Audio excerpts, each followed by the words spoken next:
Hello, hello, hello, you lovely, wonderful people.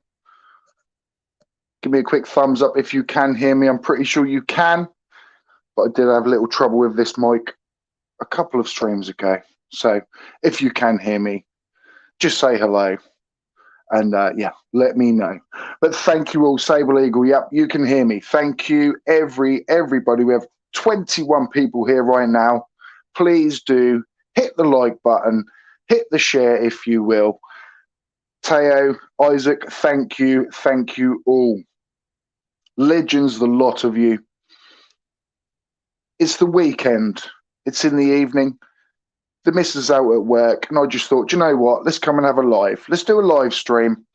And there's an open invite to anybody at all that wants to come and have a chat with me, and we'll just have a ball. We'll have a ball. Anyone in the chat, come and have a chat. Also, any flat earthers out there, if you would like to come on and speak with an ex-flat earther, somebody that used to believe in what you believe in, come and have a chat. It won't be a debate. It will be a friendly little discussion. But you bite, I bite back. Come and join. That's what I'm saying. Charlie Welch, Ipswich wins again. They do. My home football team wins again. How amazing. They are now joint top with Leicester in the Championship, and I do hope that they get promoted this year. It will be absolutely amazing to see and witness. I'm kind of trying to get used to doing streams with headphones. Usually I just have like my voice coming out of the speaker, and it comes across a bit like a telephone call. So I'm hoping the sound is a little bit better for you guys. But I myself am just struggling slightly to get used to it. Hence why I've just pulled one ear out of the mic, because I started to sound claustrophobic. I'm only joking. I'm only joking. Any drinks tonight? I have some beer. Tail Software, I have some whiskey. It's the weekend, so the whiskey does get brought out. So cheers to anybody, Saturday evening, chilling out. Could be a hard week's work. It could be a lovely week off. It could be you unfortunately don't have any work at the moment, but it's the weekend, and let's just all bloody get along. That's what I'm saying. But yeah, I'm waiting for the flat earthers. That's what I'm hoping for. That's what I'm hoping for, is for the flirfs to come and join. Helco, I believe we do have a short going on there. I think he's got a little short on the go. Cheers as well. Yeah, let's cheers to everybody. It's Saturday night. We're in the pub. Let's just say that. We're in the pub. It's a Saturday. So when the spirits come out, woo! We have 25 people. Keep it going, guys. Keep it going. Absolutely amazing. Make sure you do hit the like. Give it a little tickle. Give it a little caress. Oh, that. No, I won't. I won't go any further. I'll just say hello to some people, though, and I do believe we have a couple of people ready and waiting in the green room. They're not flat earthers, I'm sorry, but the option is there, flat earthers. Please, please, please do come and say hello. Bobby, Alaskan Explorer, what's up, yo? What's up? What's up? Apologies there. Sometimes I just get a bit overexcited. Timo Lynch, hello, mate. Good to see you. Sable Eagle, Charlie Welch, 40DMB. He bought this mic for me. He sent me a little PayPal, and he said, your sound is awful. Awful. So can you please get a mic? And I hope this does sound a little bit better. Again, progression. We will get there. We will get there. Carbon 74. I'm working, so no drinking for me. Just going to listen to the stream in the background. Legendary. Anyway, mate, get those bucks in, get those dollars or pounds or yen in. Do you know what I mean? Like, because honest work is honest work. It's amazing. It's quite stereotypical, but I don't think many flerfs out there are really forwarding science or forwarding the world in any way. They're not really coming up with any new discoveries, anything that's going to change the way we live. It's quite telling, I think. And obviously, flerfs will think the opposite and go, oh, they're being held back and all this and that. No. No, no, no, no, no. I'm afraid it's not just about education and intelligence, but it is a big tell. And I'm sorry, but there's not many people out there that believe the earth is flat, and then in their day-to-day, they're kind of exceeding in other areas, shall we say. I think that's quite an realistic thing to say, basically. JSS Tiger, $5. Thank you so much. Which flat earther would be an ideal debate? I mean, none of them, to be honest, because they're all bloody awful, JSS. I would have used to have said Rachie, but that is mainly because I always believed she would come back to reality of the globe anyway. And I think she's actually getting there, not putting words in her mouth, but I think she's close. She's close, shall we say. I would like, though, because a lot of people always say, oh, you wouldn't dare debate Whitsitt gets it. So, yeah, I'll say that out here now. Whitsitt gets it.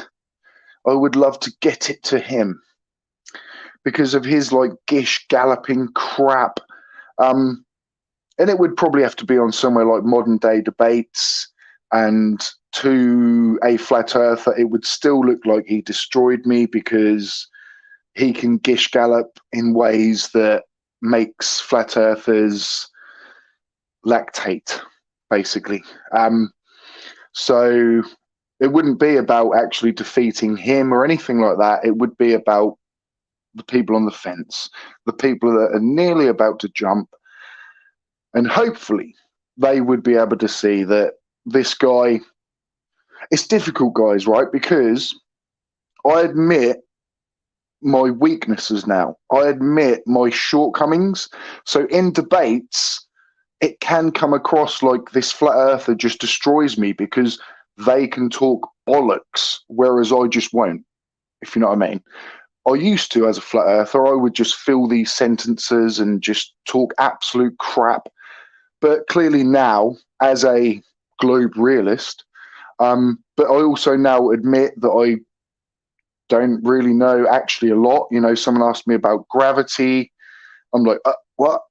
Like, so that can come across in a debate as actually I lost, you know. So that's why I do actually commend people like, say, FTFE, MC Toon, Culture Cats, people like this, because they're not going to come across like that. Even to say a glober. I have globers come to me and say, I'm a glober and you lost that debate. So that just shows me I have still so much to learn. To be able to lose a debate and actually be the truthful person means I still have so much more to learn. It isn't about the facts.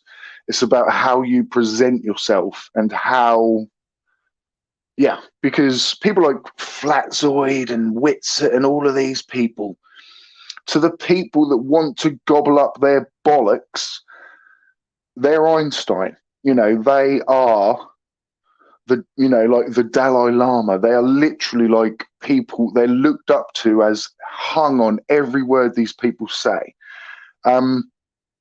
And it's powerful. To me, it's powerful to be able to say, do you know what? I don't know. I don't understand. But to a flat earther, instantly, that means you have nothing. they want you to, even like as a flat earther, you have nothing, but you just say, "Oh yeah, I understand," and that's all that actually matters. I have got a couple of guests, like I say. We've got 38 people here. That is absolutely amazing. Wade Eberly.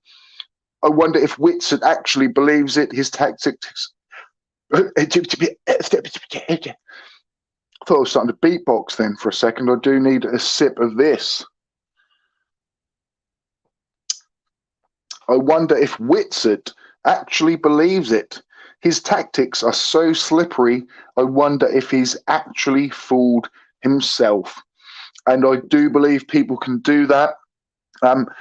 They start knowing what they're spewing is wrong, so they start out as a con man, but they spew that bollocks so much that they then end up starting to believe it. Basically, I think that might be a thing. But I will bring my guests on, Mr. 42 and Sable Eagle. I'll bring you both on at the same time. So we've got Mr. 42 and Sable Eagle. How are we doing? I'm fine, thanks. And yourself? Long Good. Well, yeah, that's a real 14 minutes, mate. Yeah, that'll mean 14 minutes, buddy. Yeah, I mean, I kind of, whoa, yeah. That in my head, that was about 2 minutes. So yeah, almost. Yeah, we nearly, slightly overshot. Good to see you though, 42, mate. Like it has been a while, you know. I'm sure, like, been a while, yeah. Yeah, I was thinking the other day, and there's many channels where I'm sure their first ever appearance was on this channel. Absolutely. And was yours one of them? Yeah, absolutely. Yeah. That was actually there was a few. yeah. I remember that. You clicked thinking you'd get in, like, you know, kind of maybe the live part of the stream, and then suddenly you were on live, weren't you? And it was like, oh my God, here I am. Yeah, well, it was fine. I think we managed. And you handled it well. It kickstarted my a little bit more confident in making videos as well. So yeah. Yeah, that was all good, mate. Yeah, you handled it very well. That's the reason why I'm hiding myself, by the way. Well, you're usually a hologram anyway, so I'm not really sure how I'm gonna. I've never seen you physically. Do you know what I mean? So actually, at the moment, I think you have. I have. No. Well, that was still a hologram. Probably not. But at the moment, I'm having a camera issue. I see. Now I must unplug my camera and plug it back in. I just need to be careful that I don't unplug my microphone. So if I'm gone for a second, you know I fucked up. One moment. Yeah. How's it going? I think that was the right one. Oh. Not there just at the moment. We also do have somebody else that's just jumped into the room. He's got pink hair. He's wearing yellow headphones. And we're about to add him to the stage. They're like orange and yellow. And okay. It's me. We got some. Oh my God! Turn the lights back down, because in the dark, like that. Is it just me, or does he look like John Wick? Don't kill his dog. Like, is that like? There we go. Oh, there we go. Here's the hologram we all know and love. So Mr. 42 now has facial hair.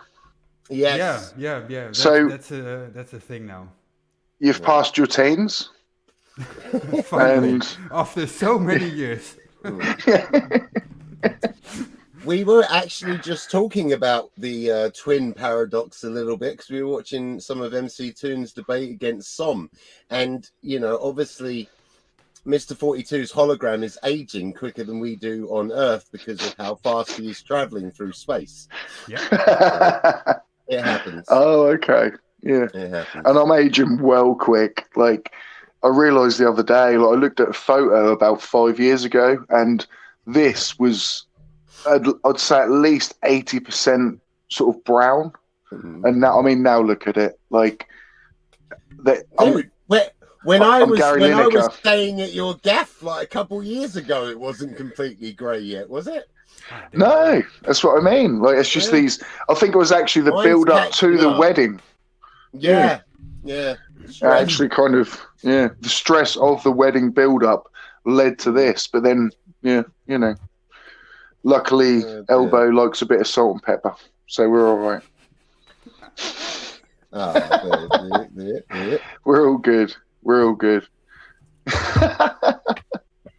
So, what are we all up to then? I mean, I've been away from YouTube, for what? I went away for a little while, but I'm back now doing regular live streams every Thursday from 9 o'clock. We're doing like a live podcast. We were supposed to have Rachel on this week, but unfortunately her connection wasn't great. And I would really love to chat to her right now because she's very much kind of teetering and on the fence of, reality and flat Earth. Yeah, on that subject, we did figure out her audio issues, so she should be able to join next time. Ah, okay. And actually, watching it back, it wasn't that bad, was it? Like, because even my missus, because she was in the front room listening, and she was going, "That's not that bad. Like, everyone can hear her."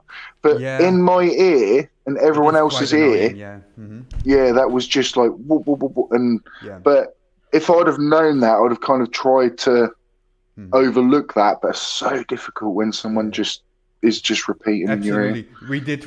I had a private conversation with her just after the stream, so we went to Streamlabs. I replicated the issue, and it was terrible for me playing a host to have a conversation.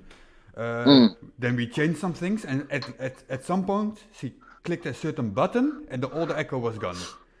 So she now knows what to do, and perfect conversation for next time. She will be ready for you. Oh, and actually, Rachel's in the chat now because sometimes I do these streams, and to be honest, I very rarely look at the chat. If other people are here, if you know what I mean, obviously if I'm on my own, I'm relying on the chat to be able to give a stream. You know what I mean? I can't just sit there for an hour, talking with no interaction. But if there's other people here, I rarely look at the chat. So I'm glad I did actually, because I realised that Rachel is actually here. So yeah, hopefully you'll see the truth, Rachel. I hope you do.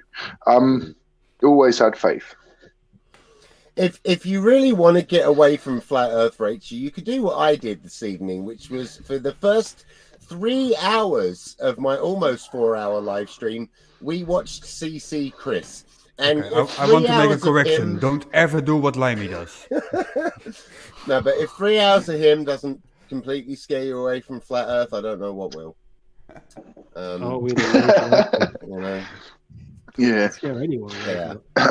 Yeah. I'm still scared to turn the lights off because I know it's going to haunt my nightmares tonight.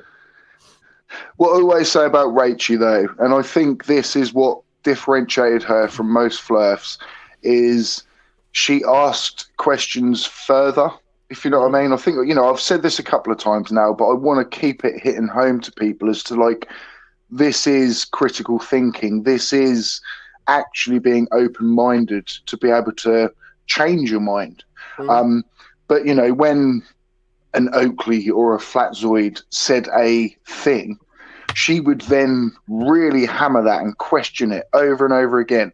And clearly, it doesn't take much, once you do actually start questioning the flat Earth model, not being horrible, after 1, 2, 3, 4 points, it just gets destroyed. So actually, there is actually no possibility of the Earth being flat. I know Rachel's probably not there right now, but once these 2 or 3 things get into place, and she always asked those questions, and that was why I thought, like Ranty actually, her and Ranty were very similar, because I am well open to say that I think both of those two people they know math better than me. You know, they know maths better than me. They know physics better than me. So it might confuse them as well, but I always knew they would find it. You know, and it is funny, isn't it? Ranty and Rachy are the ones that do find it. You know. Mm-hmm.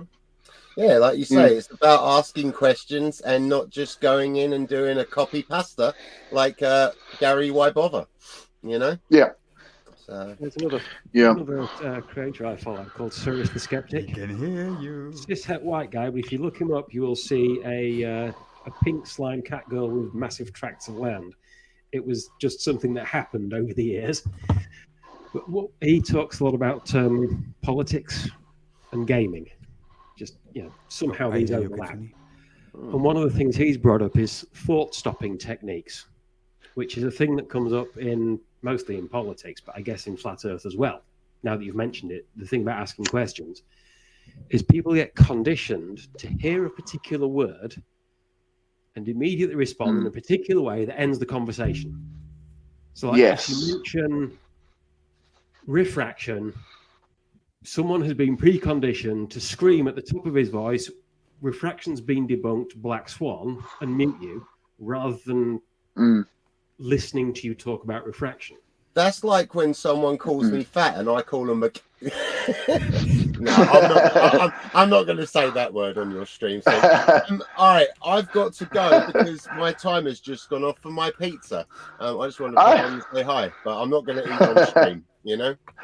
I've got to go grab that out of the oven. Anyway, great to see you, Mr. 42 and Sable. Good to see you guys too. And enjoy your pizza, mate. Chat. Okay, lovely. Fun, mate. All right, ta-da. Have fun, buddy. Yeah, no, Sable Eagle, mate. That's so true. And it's just like the lack of standard for flat earthers of the evidence, you know. And the one thing that always gets me at the minute is like, you know, you might say something about flat Earth, and then like Flatzord or something will go, "Oh, I didn't make any claims." What you know? I'm like, well, what scientist out there goes, "I'm not making any claims"? Do you know what I mean? Like, that's the worst scientist ever to just stand there and go, "Oh no, you know, I'm not actually making any claims. I'm just telling you you're wrong." Like, that's going to get nobody anywhere. No, because if they make claims, they can be destroyed. Yeah, destroyed. Yeah. I see. And it is. It's happening right now in the chat. The flirfs, the anti-vaxxers, and a lot of politicians in certain niche corners don't seem to get, or their income depends on them never publicly understanding it. It's kind of hard to tell the difference in whether they're genuinely that stupid or they're just getting paid to make sure they never acknowledge certain facts. It is like Poe's law, as they say, isn't it? You know, like they say you're not allowed to say certain things in science. And you've got to stick with the mainstream, and you've got to agree. No, there's enough money in the science budget for 50 people to have full-time research careers in science, and the 150 people with PhDs that want those jobs, and the only job they can get if they don't already have that is peer review. And the way to get one of those research jobs is to prove that you're better at this stuff than the guy who already has it by pointing out where he fucked up. So when somebody wants to finish in Nature goes, "That's an interesting one. We'll send it out to some experts in the field and see what they have to say." And all of these experts in the field like, right, £150,000 a year salary plus a £10 million research budget is within reach if I can just prove that this guy has fucked it. So hand me my magnifying glass. I'm going to check every damn comma in this document. Yeah, so true. I've got a comment here from Dave McKeegan. Hello, mate. Hey, Dave. Hope you are well, buddy. Absolute superstar. STST, so far, Flatzoid is very quiet in supporting the claims he has made about optics. Very, very quiet. Very, very quiet, Dave. And like you say, because I think the title of your last video was, you know, does a flat earther know more about photography than actual photographers? And it's what it just keeps coming down to again and again and again. They're talking about, like, you know, and I have no idea. I'm happily going to say this. I have absolutely no idea about focal lengths and what actually would come into your knowledge base if you are a photographer. And I understand now how actually it's quite offensive, you know, to just go, you're wrong. You know, what I say about this subject is totally right. Because it is totally, I get offended and I don't even know, if you know what I mean. So props to you. And yes, he has gone totally silent because he has got absolutely nothing he can say. You know, he now has to just brush that under the carpet and move on. He can't even con the flat earthers with this one, if you know what I mean, because with Dave's debunks, I personally think they are the most comprehensive debunks I have personally ever seen. Up there, probably with Professor Dave. Yeah, you know, like to me. Trying to debunk a professional photographer on photography. Yeah. That doesn't work. Don't try that even. I mean, Dave is telling stuff and making videos in a level that I clearly never knew. Like you, I don't know anything about photography. I can't even say the word, for fuck's sake. But if I don't understand something, I'm not gonna pretend that I know it, and I'm definitely not gonna debate a professional on that subject.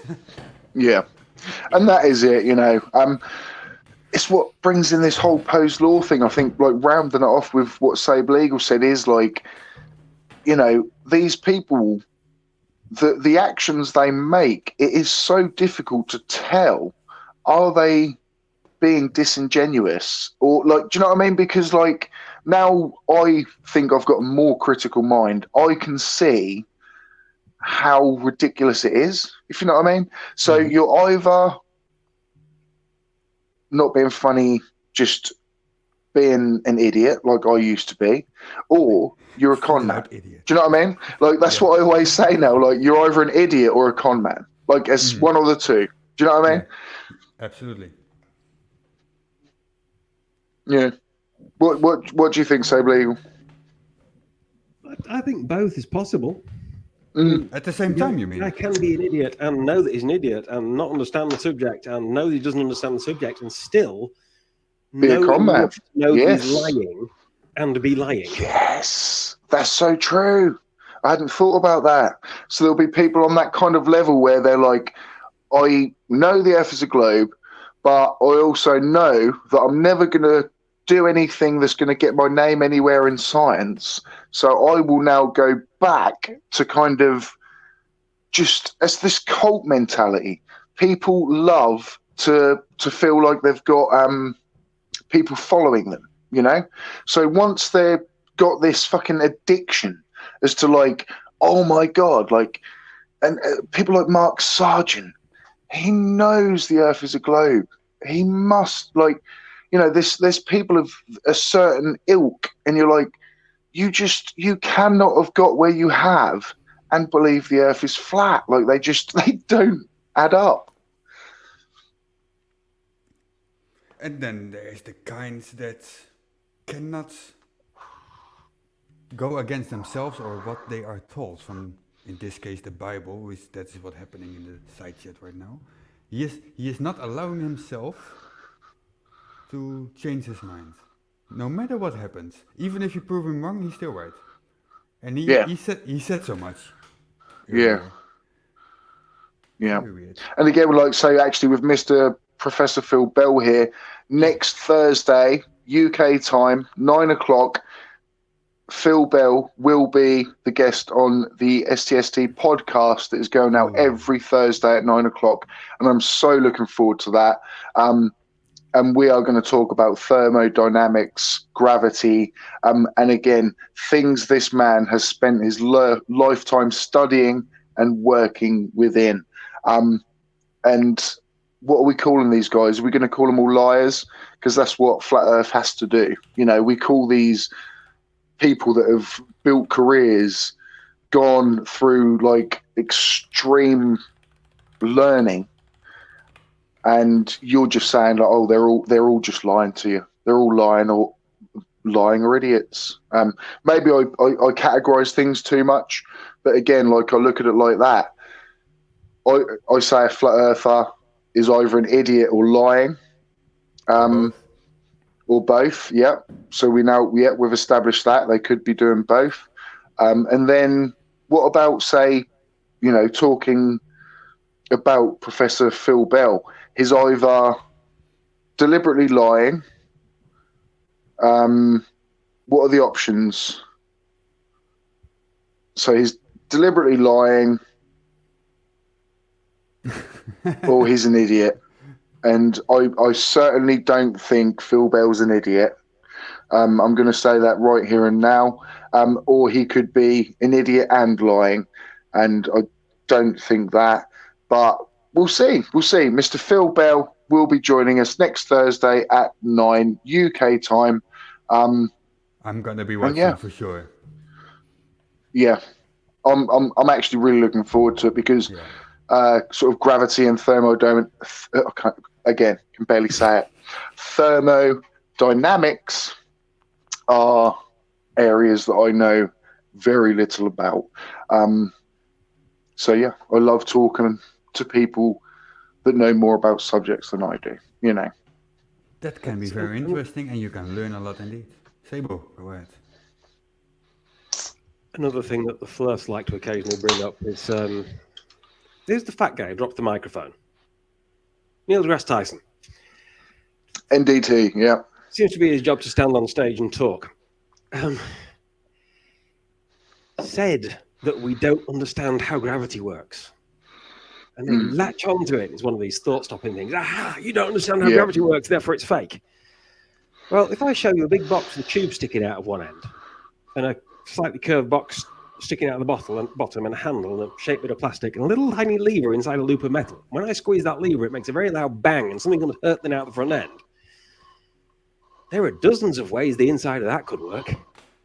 BAR, M1 Garand, AR-15, AR-18 all work differently. It doesn't mean I can't knock a hole through a penny at 25 paces with the thing. We can still make really accurate predictions without knowing how that thing works, as long as we know what it does. And I know what it does. I know exactly what it does. I've had practice. That's exactly it, isn't it? And it is like the flat earthers cling on to these little things where, supposedly Neil deGrasse Tyson is everybody's god. They all say like you're a priest of science or whatever, where, in reality, I quite like Neil deGrasse Tyson, but I also actually, there's things about him I don't like as well. But there's nothing wrong with that. We're all human. We're allowed to like certain aspects of people and not others. But he is relied upon for his, not being funny, silly phrases that he may have said, but they're not silly to anyone other than a flat earther, if you know what I mean. So like when he goes, oh, the earth is pear-shaped, any reasonable person would understand that he wasn't literally meaning shaped like a pear, if you know what I mean.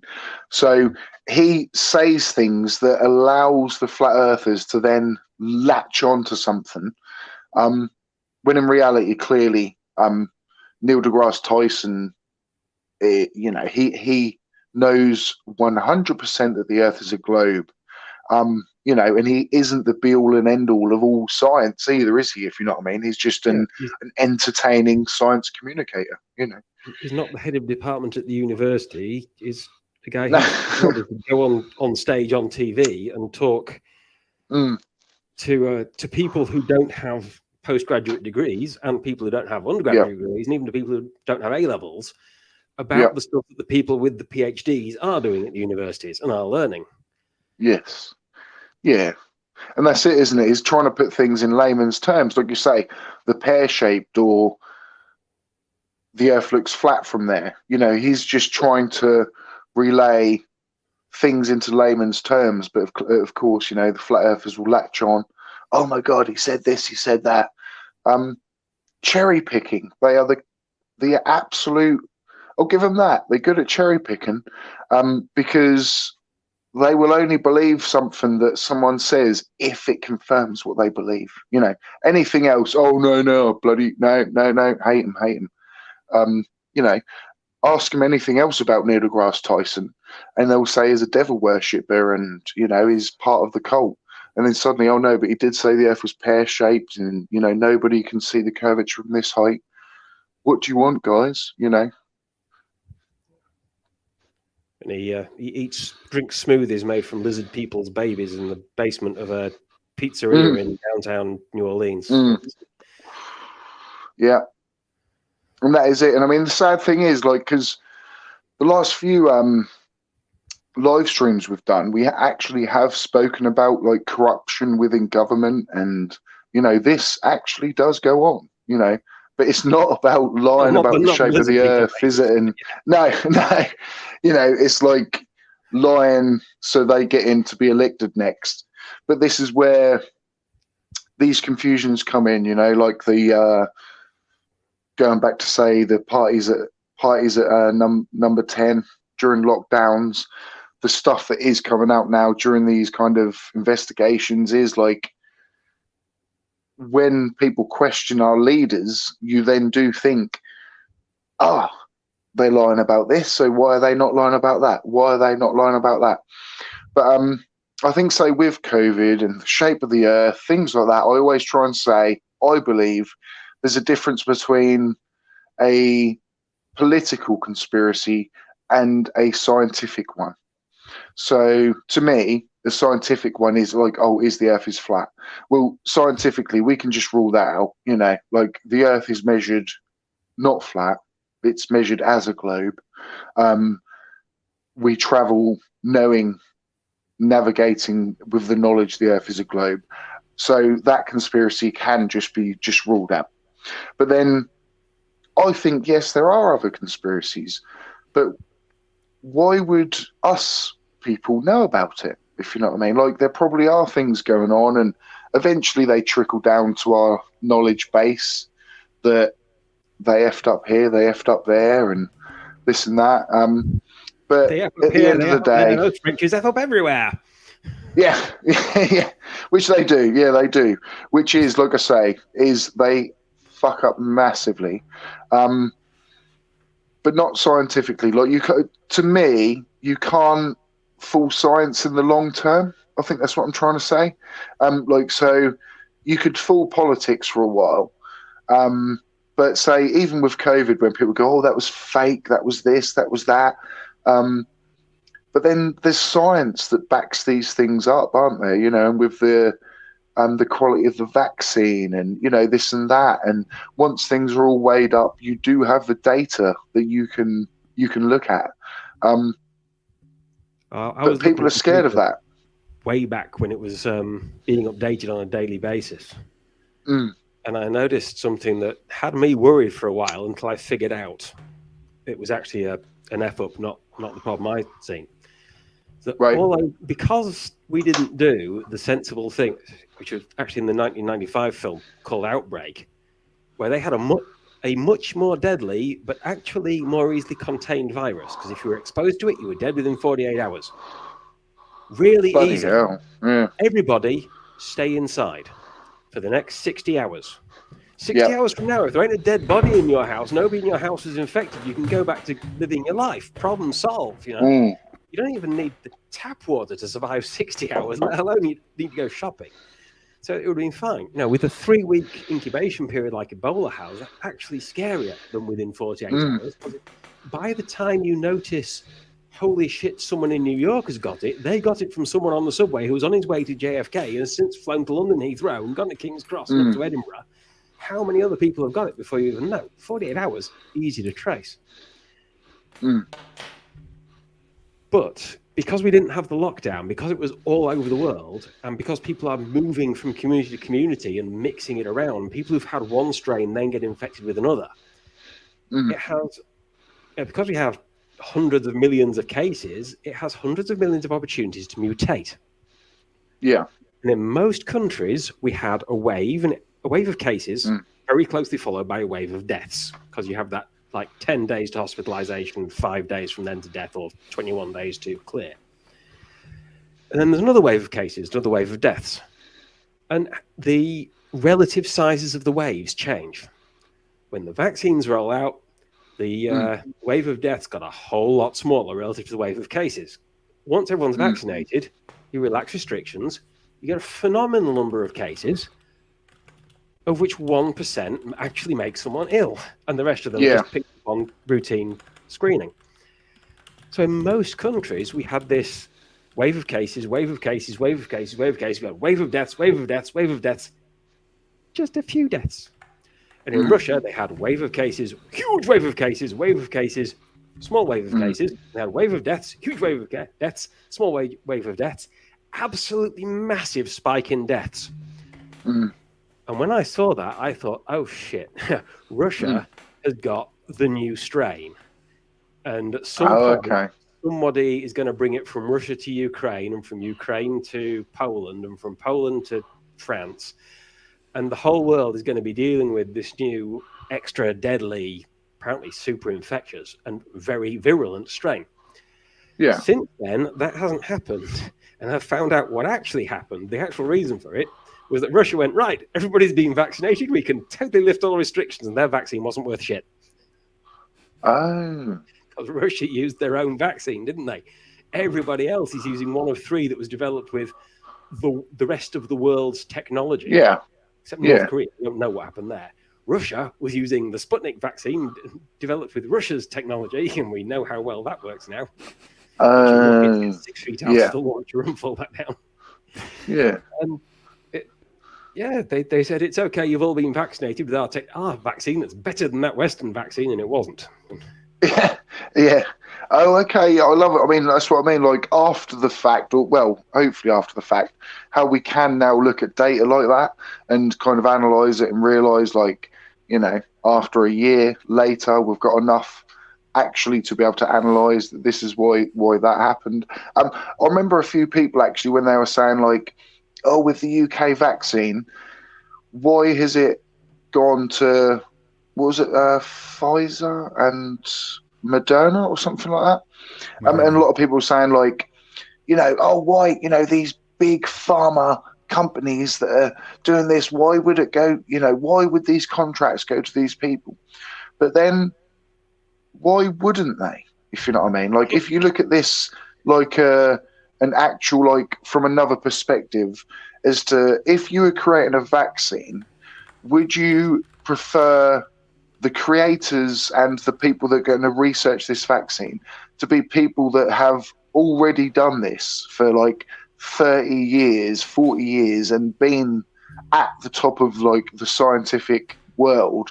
Or would you just go to some backstreet person that goes, oh no, you can't trust big pharma, come to me? Because you go where where we're going to go to Honda, Suzuki, Kawasaki, Triumph, or Jim O'Neill down the third alley on the right and back Porter Street, Glasgow. He's been hand making exhaust manifolds with a hammer on a little cast anvil. And and again, you know, this sounds very like. Yeah, it sounds very apologist to like, oh, you know, you must trust these big companies or whatever. But I think, you know, when it does come down to health, I always try to say to flat earthers, like, if you have a toothache, you know, you go to your dentist and you trust your dentist because they are medically trained to be able to deal with your medical issue. And you go to a brain surgeon, you go to them in full trust that they have had the expertise and the training and the education to be able to work on your brain.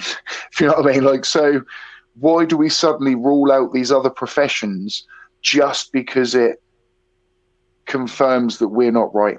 You know, suddenly these experts that we trust in all these other areas in our life, they're liars, they're manipulators.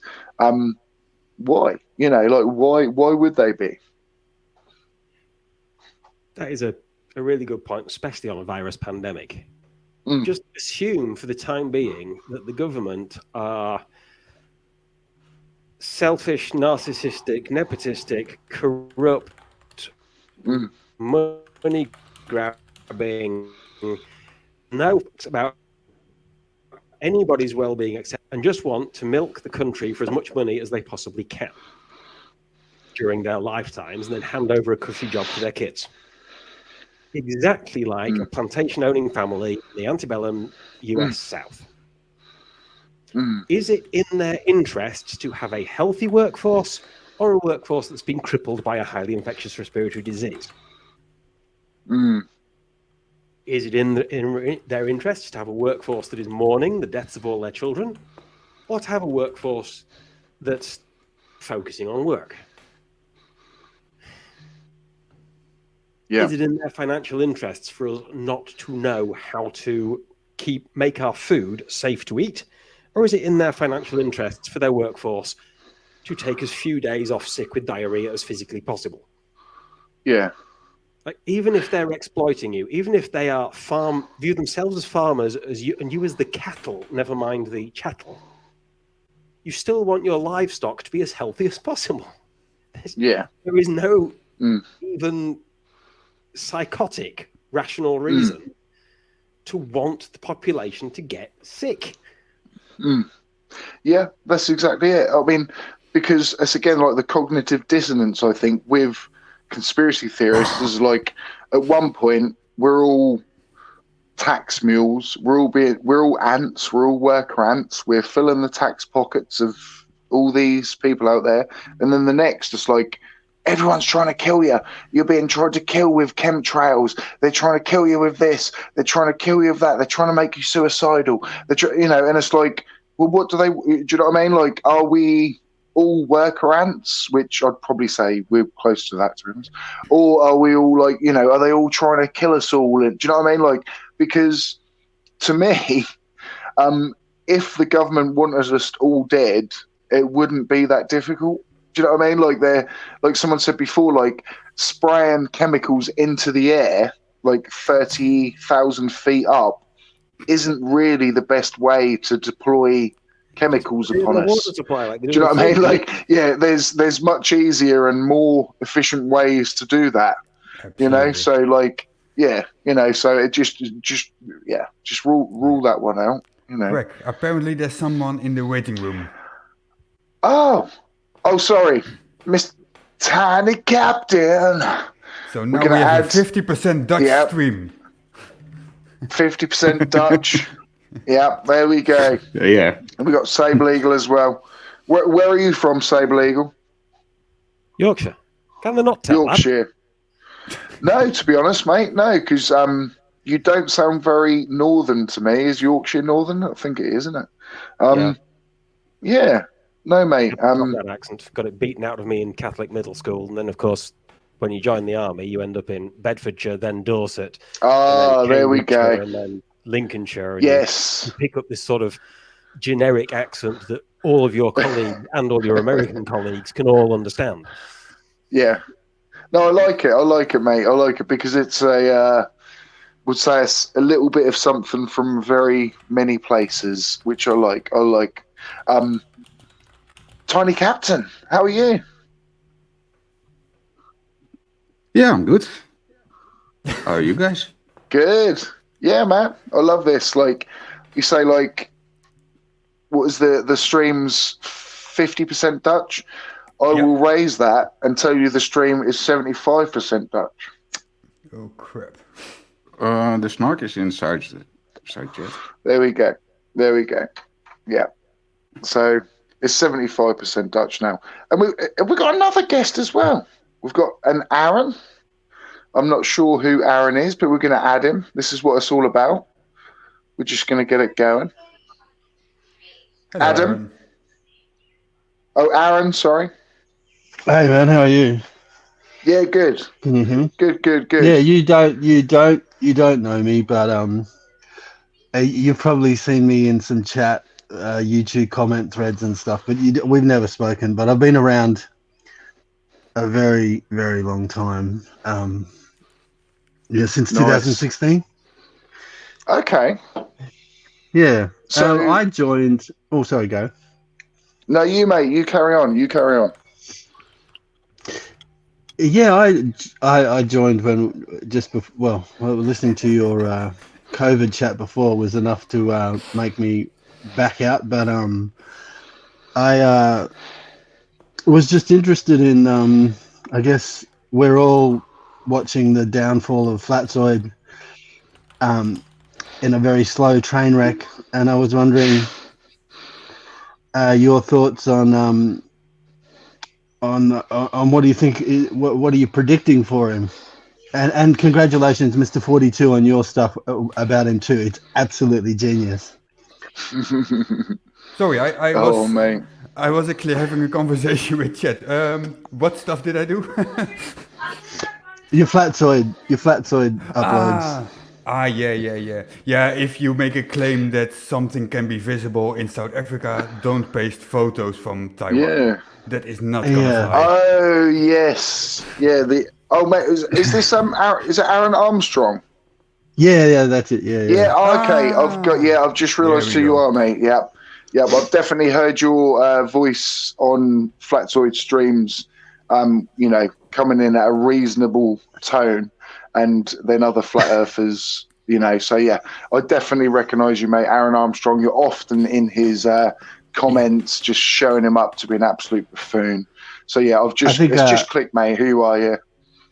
I had a go. I didn't have a go at you, but I warned you before that first debate that you had that you'd lose. I said he'll run rings around you, and I think you didn't like that. I don't think you liked my comment, but it was meant in the nicest way. Oh yeah, it's just click, mate.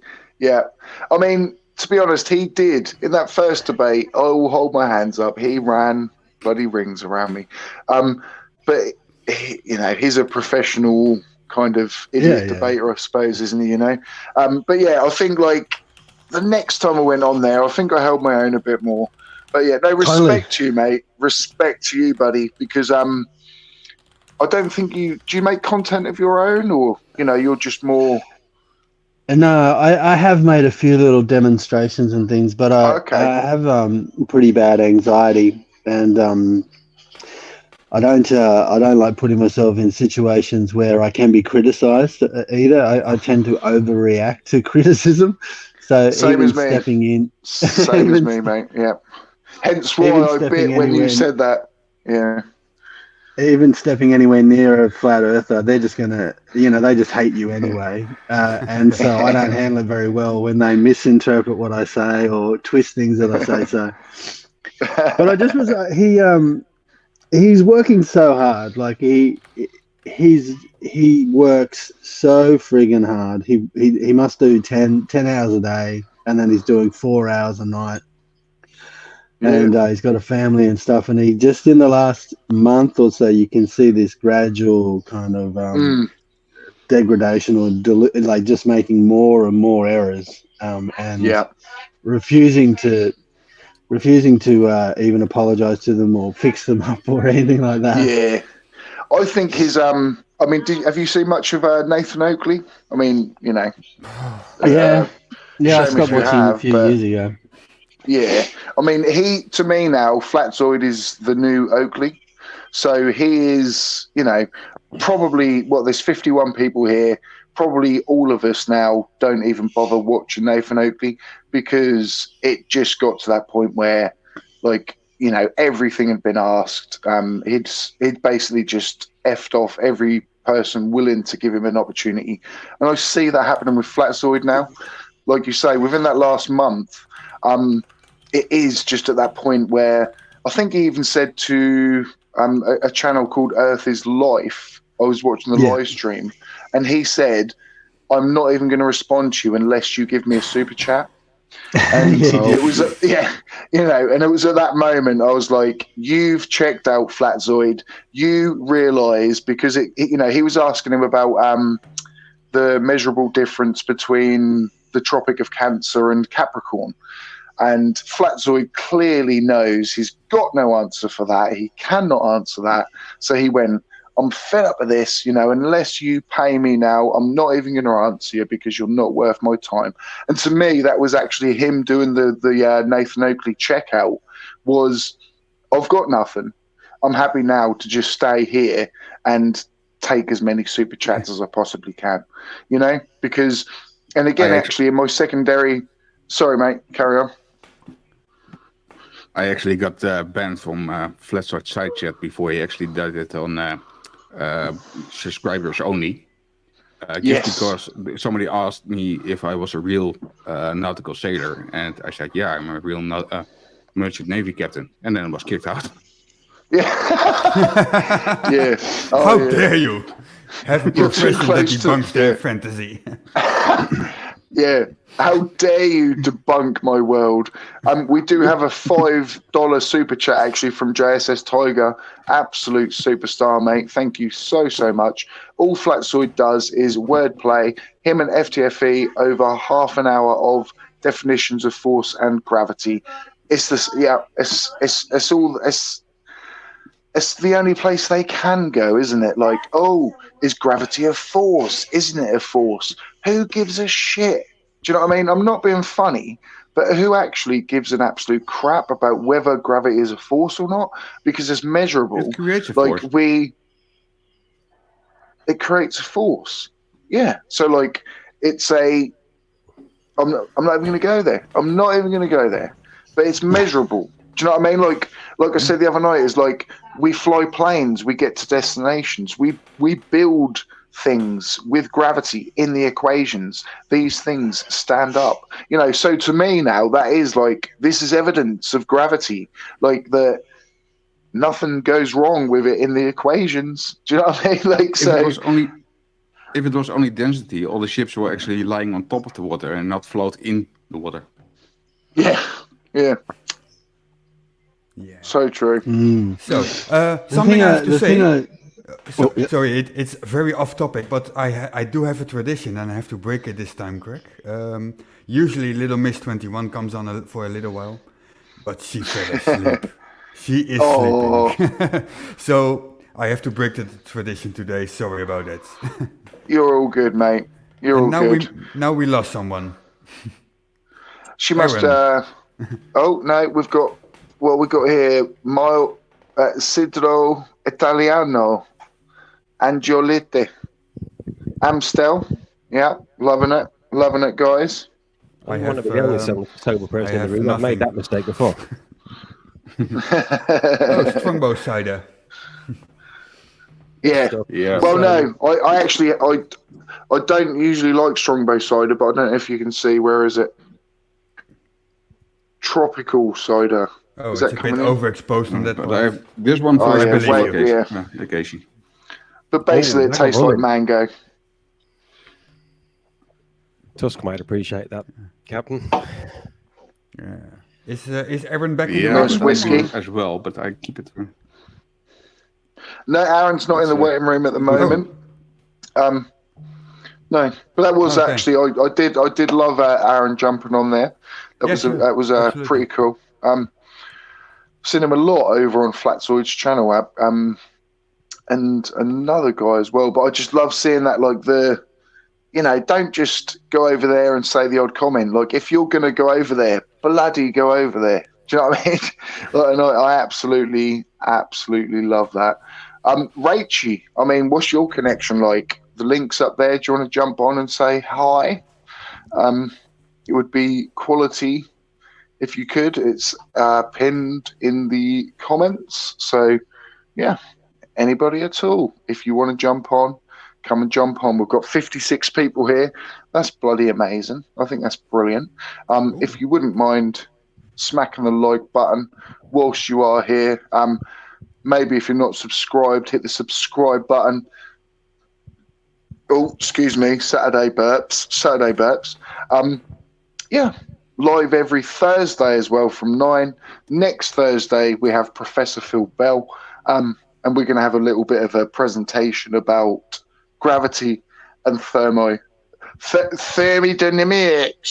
Thermodynamics. Yes, that's it, mate. Thank you, mate. Thermodynamics. dynamics, because I don't know a lot about it, and I know that flat earthers often use these phrases to confuse people that also don't know a lot about it. So I'm looking forward to learning some stuff there. We've got 56 people, only 48 likes. Oh, I mean, to be honest, I'm happy with the 48. I mean, keep going. But even 48 is bloody amazing. So thank you, everyone that has clicked that like button. I hit it We've got any twice. message from... You hit it there? That's like a flat earther comment, actually, because like hitting it twice just means you liked it and then unliked it again. I know what I said. Yeah. I think if you're going to get into a debate with any of these clowns, the Gish Galloper or the guy who goes on about definitions all the time, I think the way to beat them, or the way to overcome that, is what the girls' high school used to do. In conjunction with the boys' school that I went to. Unfortunately, they didn't let me spend all my time at the girls' high school, much though I might have preferred that. We had a debating society, which would did one motion. So there would be one team would propose and one team would oppose a single motion. And like this house believes that travel broadens the mind. So one person gets to spend 20 minutes trying to convince the audience that travel broadens the mind and sits down and shuts up. One person from the other side gets up and spends 20 minutes trying to convince the audience that travel does not broaden the mind and sits down. Second person from that team gets up, having had 20 minutes to think about it and plan stuff, and spends 20 minutes refuting the case put forward by the first member of the proposition. When they finish, the second member of Team 1 has had 20 minutes to prepare an answer to the first member of Team 2 and gets up and gives that. And then the third members of the teams sum up both the case they put forward and the rebuttal of the of the case put forward by the other team.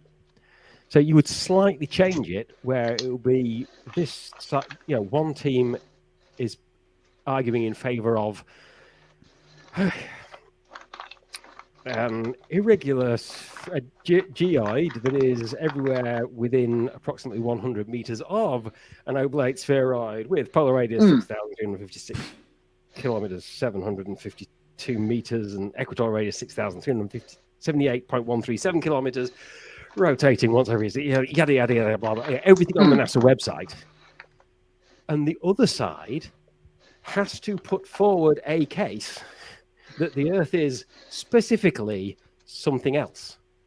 And the first member of that team has to spend 20 minutes arguing that the Earth is one pocket out of many in the surface of a sphere with a 6 million kilometer radius, or part of an infinite flat stationary plane, or something specific, and argue that. And the second member of that team is only allowed to refute what the first member of Team Globe said. Likewise, the second member of Team Globe is only allowed to refute the case put forward by the first member of Team Flat. So if anybody starts off trying to present Flat Earth by saying, the Globers are going to tell you this, failed. Oh, yes. Go through it afterwards and say, that was an attempt at poisoning the well. That's not your job. That wasn't in the thing you're supposed to refute. That's new stuff, and you're supposed to be summing up, not bringing in new stuff. And just like cross out huge parts of the recording. Yeah. Then you get this edited down version in which one person says, we know the Earth is, has these details because 20 minutes presentation on it. And then the other guy sits there and goes,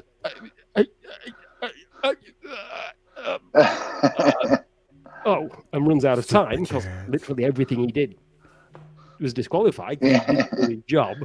And then you go back to somebody refuting anything that was brought forward, and then someone sums up. Yeah. And that way, the guy can't gish gallop.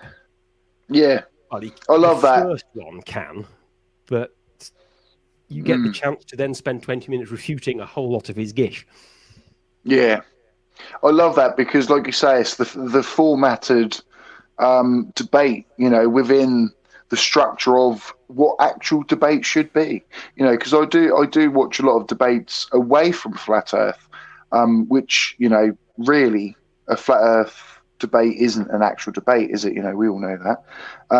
So I do like watching actual debates about things that can physically be debated about, you know, because I feel like you can bring those, you know, but not techniques and tactics. It's just knowing how to deal with someone that's trying to talk absolute bollocks, isn't it, really?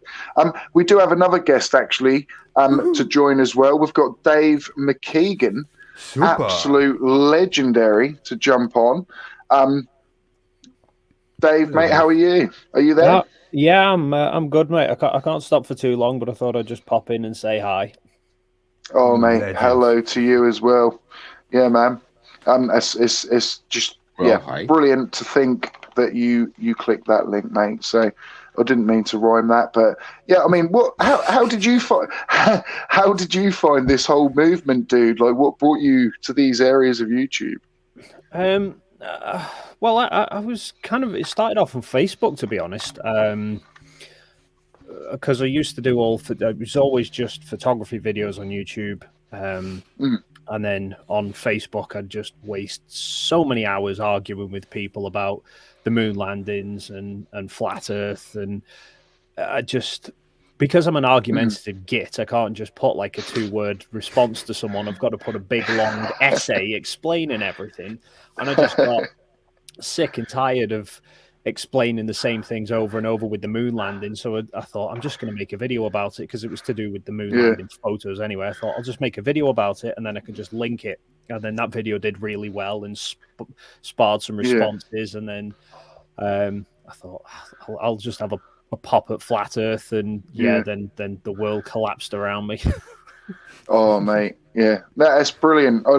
This is one of those moments where it just sounds like I'm just blowing smoke up your ass, but I think everyone else here as well is going to be like, dude, you have smashed it. Like, you really have come in, and it was at a time when it was needed for like such great debunks. Do you know what I mean? Like, because your level of knowledge and your level of research is steps above most other channels, you know, and I'll say that myself, mate. Like, I love the fact that you're here.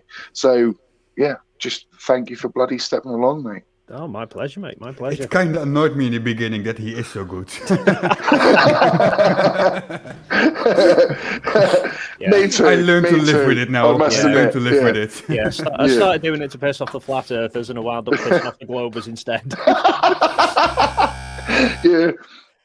Really. No, I think the same though. Like, but this is what was needed. It really was, because flat Earth had gone really stagnant, and then Dave came along, and it rolled up what was left. You know, we had the Oakleys, we've got the Flatzoids, and it's rolled them up so much, and it's given us all another great laugh.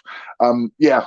But like I say, I mean, what do they call it? Brown nosing a bit. But mate, honestly, bloody hell, like you're up there, mate. Honestly, it's just a pleasure to think that you even most videos I do, you seem to comment on. So I'm like, wow, like I must be doing something right.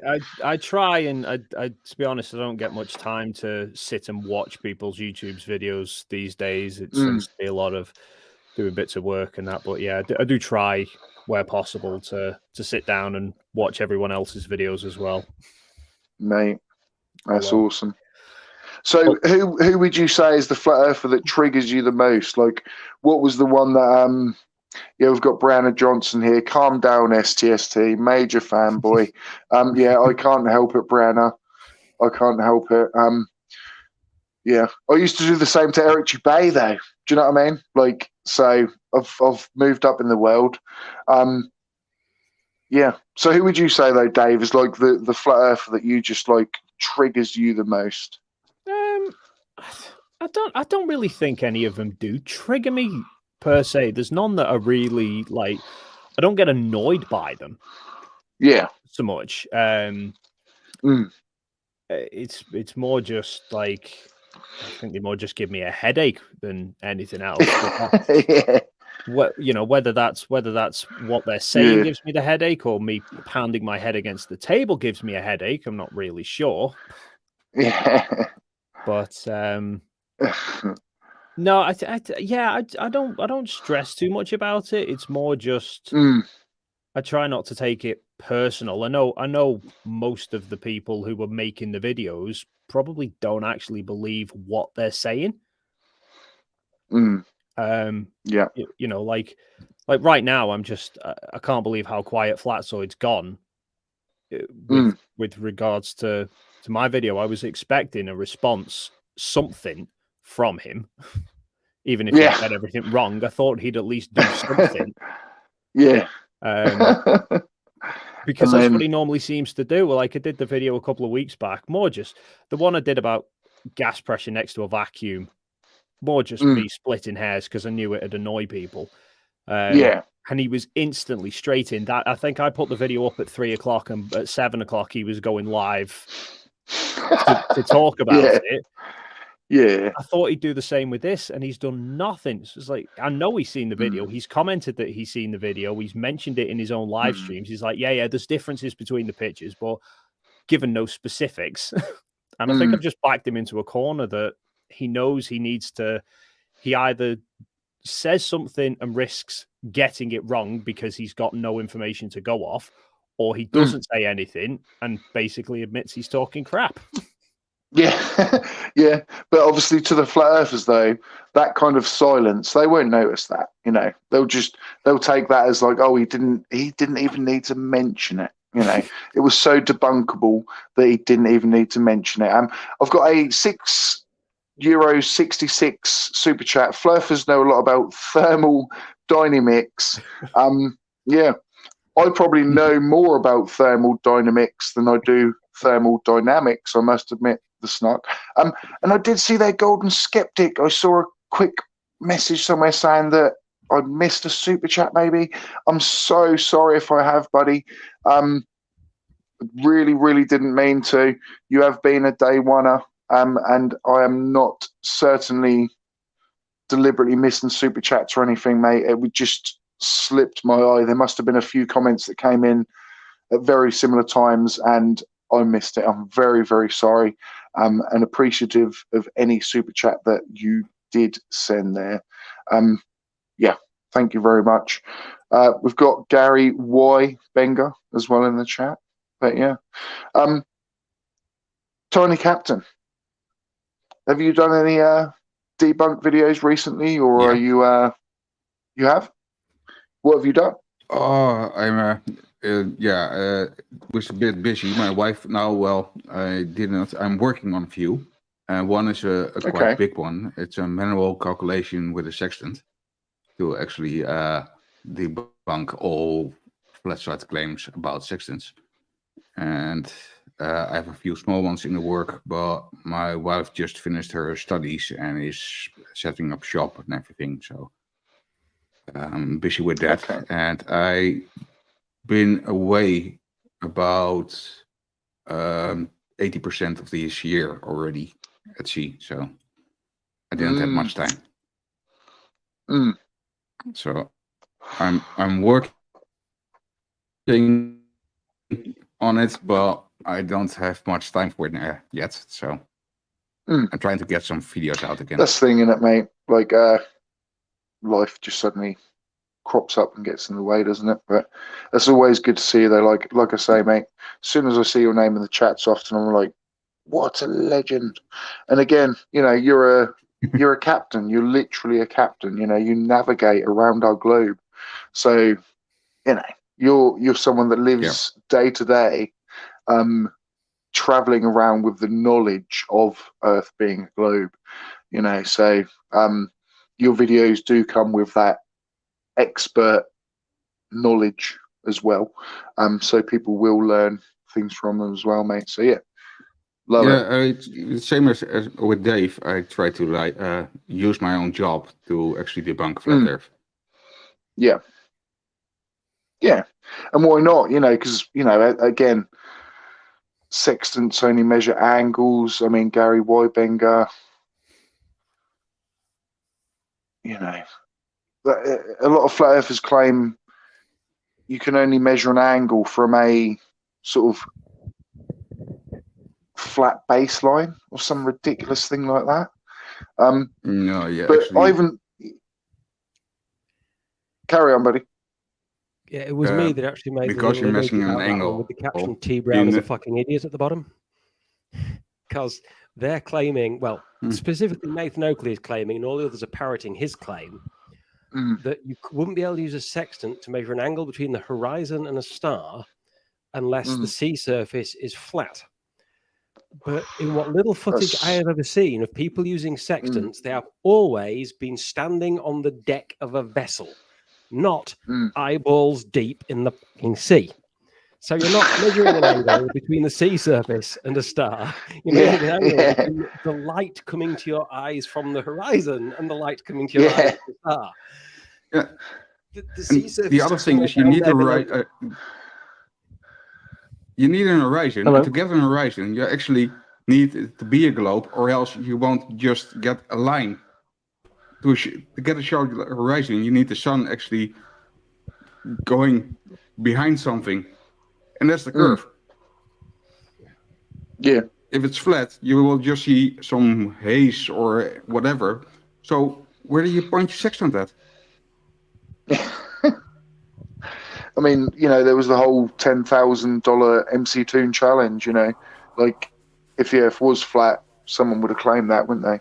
It's as simple as that. Yeah, when he did the globe one, I actually calculated that position because I didn't join it. And he asked me, what was your calculation? I did it actually live. Yeah. That's madness. It is. It is absolutely madness. I've got a $2 super chat from Eduardo Ferrero. Lovely, mate. Thank you very much. What an absolute superstar. No words, just the dollars. And it doesn't matter either way, mate. But yeah. Leave a comment though, mate, and I'll pin that for a second if you want. If you accidentally sent those $2 without some words. But yeah, brilliant. I mean, what's Gary saying now? Horizons are simple optical limits because of acute visual angles to the surface. What do we think of that? It's Gary. What do we think of that? Bollocks.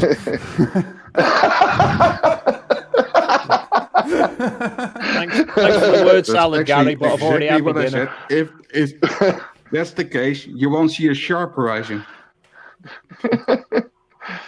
Yeah. And why do those angles only work to the horizon? If you know what I mean? Like, why doesn't it happen when we look at something else that isn't the horizon? Like, why is it just there that these magic things just suddenly occur? Yeah, why can't we stand on the top of one mountain and look across to another mountain 1,000 miles away when we're nowhere near the surface? Yeah, that's it. The angle has been massively decreased. Yeah. Why does this book exist? This is all what you have to calculate to actually, because it's a globe. Yeah. I want to know, does that book it only has have different tables inside and numbers and... What was that, Dave, mate? And the favorite one is actually...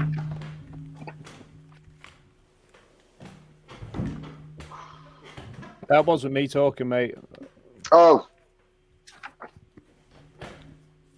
Matt joined us. Who is Matt? That's me.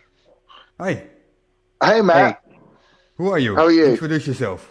I'm doing all right. So I just wanted to get on here and say, I've got a friend that I've known for 20 years who's a super huge conspiracy theorist. And he's into everything except for flat Earth. And I debate him and his friends all the time on the different crazy things that they believe. Military bases on Mars and all this other stuff. And they're super open about debate and talking about this stuff. And so I've joined a couple of the flat Earth Discords to try and just have conversations.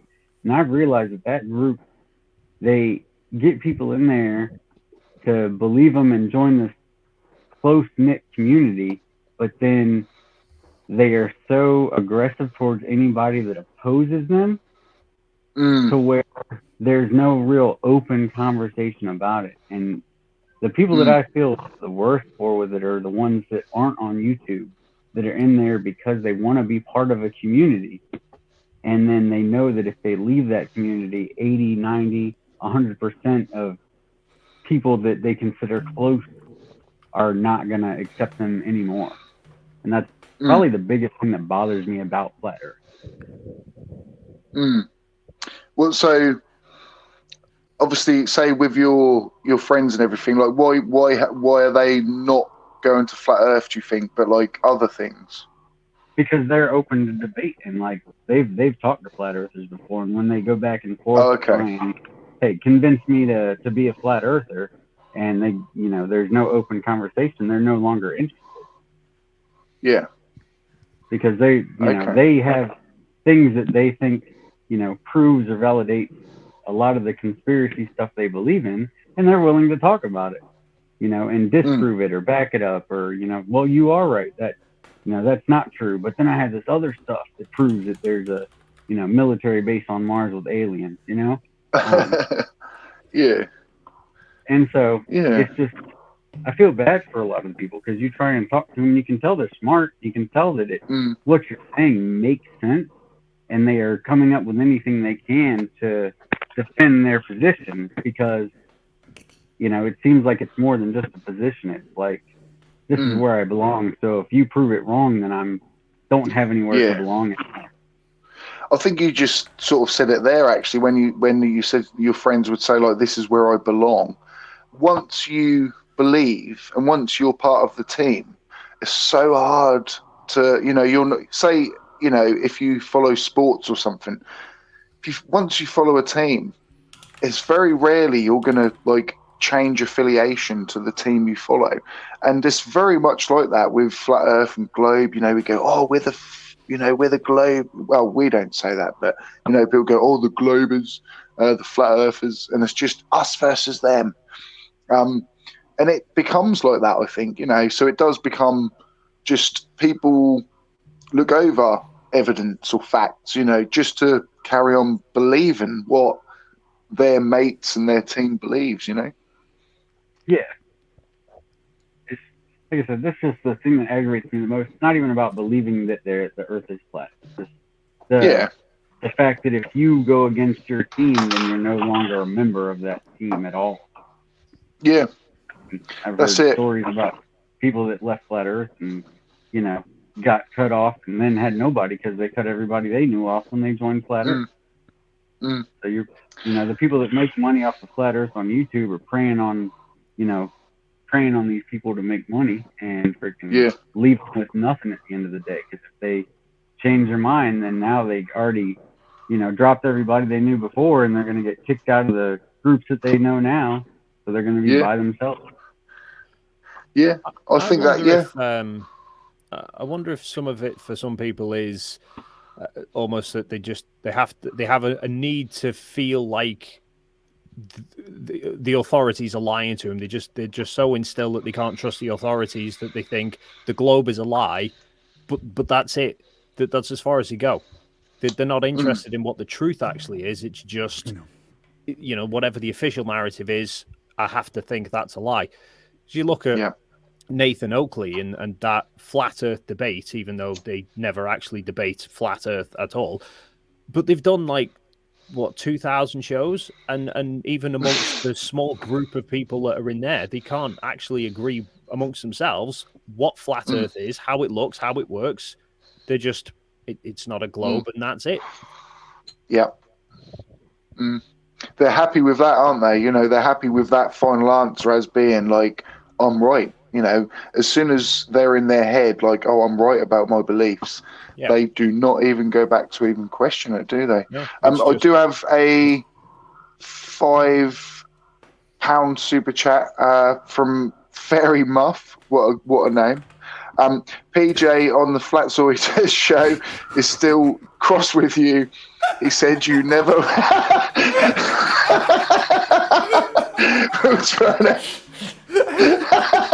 I can't get through it without laughing. Oh, it's brilliant. Right. And yeah, that picture as well. Yeah. Good job I'm married. Very much. Right.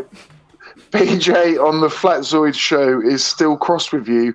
He said you never went full FE. I hope you see good growth on the channel now. Keep it flat. Keep it flat? Keep it flat? No. No, I won't keep it flat. But yeah, the rest of that was quite cool. Yeah, they really got ruffled when I went on their channel. I can't get them with the science. I can't get them with the math. But I can get them with the kind of why, if you know what I mean. Because I went down that route of not knowing and obviously questioning in the wrong places. So yeah, I think psychologically I get them here sometimes and they really, really do struggle with handling it. And it does take them away from the kind of script that they've got so used to saying. Also, we've got another $5 super chat from my mum bakes cakes for Tiny. Oh no, it came off again. Where are we going? Come back. For Tiny, did you laugh when Mitchell from Australia said the sextant proved the flat Earth? Yeah. Yeah. I really, really laughed my ass off. Yeah. Because everything about the whole system of celestial navigation is globe-based. Everything. Yeah. It's like you say, innit? Like, even if, like, oh, you can't measure an angle from a curved surface, but literally, like, where you're navigating is all based on a globe. So, you know, null and void. Just, yeah. Doesn't it's even bloody an count, angle does between two directions. It has no physical sides or whatever. It's just an angle between two directions. Yeah. Yeah. It is. I mean, it's just so easy to actually perform yourself, you know. Golden Skeptic. Hello, mate. Do you still want to meet? Of course, buddy. Of course. We will get a meeting going next year, I think, sometime. We're going to put out like a kind of date. I think me, Katz, Simon, Dan said it'd be involved as well. And obviously everyone here on the panel would, of course, be invited. And we'll just do like a day where we'll just like be here at this time. You know, we'll all be here. I think that would be amazing. I really do think that would be absolutely quality. My missus has just come back from work, so I'm just going to say hello to her. Hello, darling. Sure. You okay? I've got to get her a glass. I've got to get her a wine glass. She's Can I just come ask you, back by from the a- way, was it from Chinese a or big Indian? day. Oh, it was Chindian. We had a bit of both. Still Chindian, yeah? Okay. Yeah, man. Like, yeah. Chinese rice and, yeah, Indian curry. Such a lovely Nice. mix, mate. We do actually have another guest, Gary Wybenger. I hope that he is here and is going to join because I'd love to have a chat with Gary. Is he actually here Oh. to talk, or is he just going to He is. put a CD? He is actually in the he's in the waiting room, but it's saying I can only have 6 people. So I'll drop out. one of you's got to leave. Have a good night, guys. Matt, All right, bye, Matt. good to speak to you. Speak to you soon. Bye, Matt. Thank you. Thank you. Damn it, I wanted to ask Matt whether his friends were into that zeitgeist and loose change stuff, because that was a really interesting video to watch from a psychological point of view. Like it started off with all this stuff about listing different deities and different religions that were all supposedly born of virgins. And I'm thinking that's very interesting. It just completely jumped some stuff about signs of the zodiac. I thought, well, that's really interesting, but where's the connection? It jumps to something else. Like, well, that's really interesting, but how is it connected to either the other two? And it jumps to something else. Like, hang on, I know what you're doing. You're trying to present me with so many interesting things so fast that I don't have time to fact check any of them. Yeah. Gish gallop. Yeah. It Gish went on, and galloping. then it got into this 9/11 conspiracy thing, where it started presenting this whole story. One of the things they brought up in like as evidence was that on the day before 9/11, the amount of short selling of airline stocks was over 11 times the average for the year. Now, I did enough maths at school to know full well right? If you roll a 20-sided die, as used in Dungeons and Dragons, and if the number is anything other than 20, you score 0. If it's 20, you score 20. Every time it comes up 20, you are getting more than 11 times the average. So, one day on which it's more than 11 times the average, if you don't tell me how the system works, if you don't show me the actual data, that claim ain't useful to me. And it's just, that was when I started thinking, this is all bullshit. Never mind interesting and unconnected. This is just bullshit. And then he started a conspiracy story about 9/11, in which, according to him, the airliner with all these people on board was diverted in midair to an airfield that was supposedly disused, that had been reactivated for this purpose. All the passengers and their crew were their luggage and everything were taken off. The crew were taken off. They were all given new identities. They were all taken into the witness protection system and hidden in the community. And then a robot plane that had been painted up to match the one they'd landed was launched and flown into the buildings by remote control.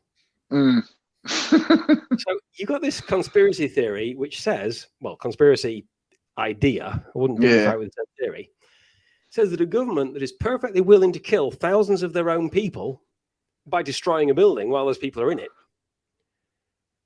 took the trouble to get 500 people off an airliner and took a gamble that nobody with a casual home electronics project that happened to pick up airline transponders, nobody out walking the dog, nobody out fishing, none of the passengers, none of the cabin crew, none of the flight crew, none of the the air control tower people on that airfield, none of the baggage handlers was going to talk ever. Land this plane and get these people off, and then scrubbed off all the numbers, all the serial numbers of all the components of the plane, and put new ones on and put them into circulation. And chance that no one was going to notice. Like, even if you accept the government flew a robot plane into a building, the rational way to go, and you don't have to be military experienced. You have to have read a Tom Clancy book here, or Frederick Ludlam. The way to do it would be to switch planes 3 flights earlier, have the pilots fly the robot plane around for several legs, and then load the passengers and their luggage and the flight crew and the cabin crew onto the robot plane. And while it's in midair, you just disable the radios, disable controls, and seize control of it and fly them into a building. Guarantee they won't talk. It just shows you. I mean, when you actually look and think into it like that. I was speaking to Katz recently, actually, when I kind of met up to him one-on-one, and we were talking about 9/11, and he said, like, what made him realise, like, all of this nonsense about inside job and all of this kind of conspiracy was, when people say, like, oh, the aluminium has a melting point of, I'm making the numbers up here, but say the aluminium has a melting point of 3,000 degrees. Jet fuel only burns at this amount of degrees, so there's no way this building could have collapsed.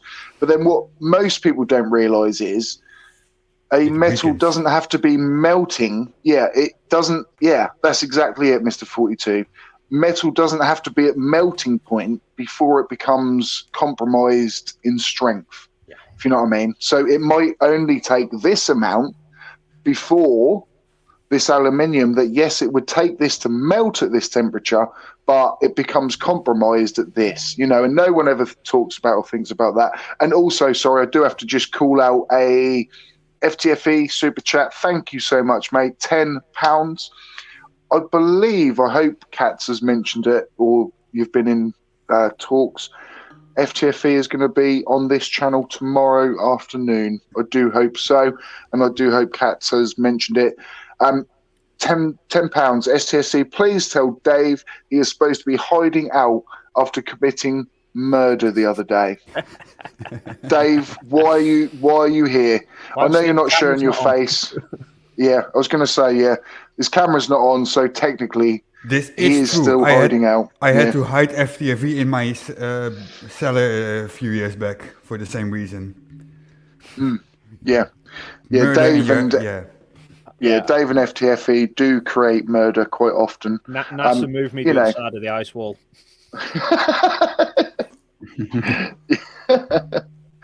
Oh, I love it. And FTFE, mate, what a legend you are. yourself, buddy. So yeah, £10 there. Thank you very, very much indeed. Yeah. So I mean, what is happening? Like, where is Flat Earth going from here? I personally think we've peaked, or we, as in Flat Earth has peaked. A few years ago. It's never going away, though. It's never ever going to go away.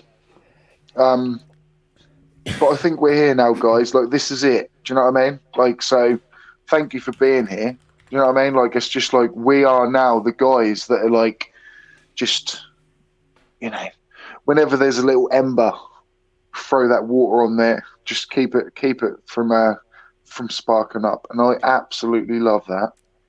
To think, actually, at one point, Flat Earth looked like it was growing, but now it's just on the decline. And I do love that. For a few years already, but okay. Yeah, for a few years. Thing is, you know, it'll fade eventually, I think. Dave is still hiding because he's sponsored by Atlas VPN. Yeah. Yeah. Even I don't know where I am.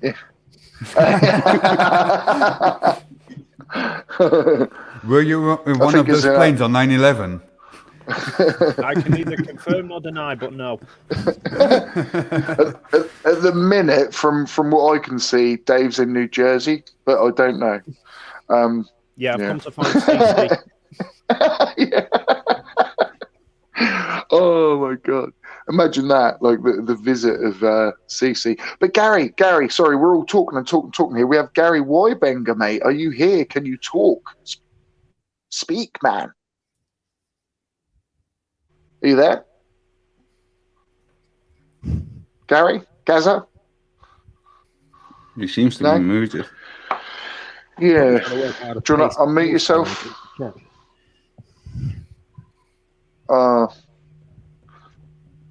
Gary. I was quite looking forward to that, actually. You know, these impromptu. I did put on there, like, any flat earthers welcome.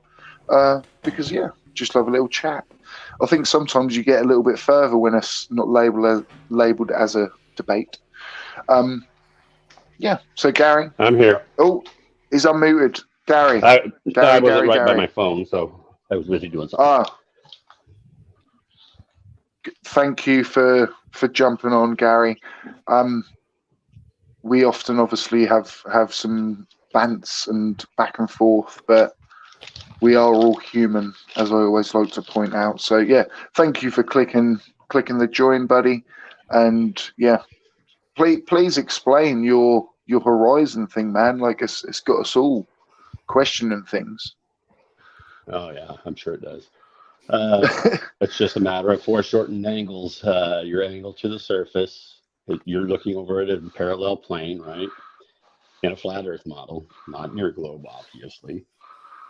So 15 degrees in front of you is a small little portion. It's right there, right? Close by. And but if you look at 15 degrees on the surface farther away, that 15 degrees actually covers a lot more territory, but in a lot less space in your field of view. And so it eventually just ends up becoming, where the angles are so foreshortened, it just turns into a line and you can't see any further along the surface. No more detail. No, that was changed into a blur, not a line. No, a line or blur, whatever you want to call it, you're just being a little pathetic. Yeah, but if you have a blur, you don't have a horizon. It's going to form a line and you can't see any more surface. It's too foreshortened. It's in too small of a space. You can no longer see surface detail. Exactly, then you don't have an horizon because it will be a blur. You can call it whatever you want. Blur, it's still a horizon and it's there. It's a blur. No, a blur is not a horizon. It's just a fake optical. Something you cannot see anything. The angles become so small that you can no longer see detail on the surface. It's very simple. But you can demonstrate Gary, over and over then again. you see a blur, you don't have an horizon. Sorry guys.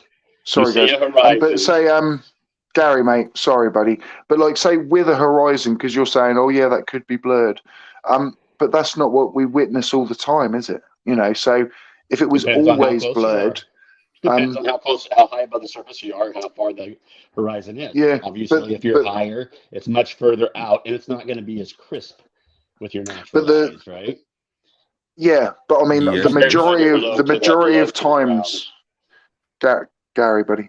The majority of times, what we witness is going to be what is confirmation of the globe. You know, like to have such a crisp horizon a lot of the time at say 3 or 4 miles away, at like say standing 5 feet at beach level, like that confirms the globe. You know, and flat earthers, unfortunately, they cherry pick like one time where, oh, we might have seen 19 miles, but this is always due to like weather conditions and things, you know, and they're outliers.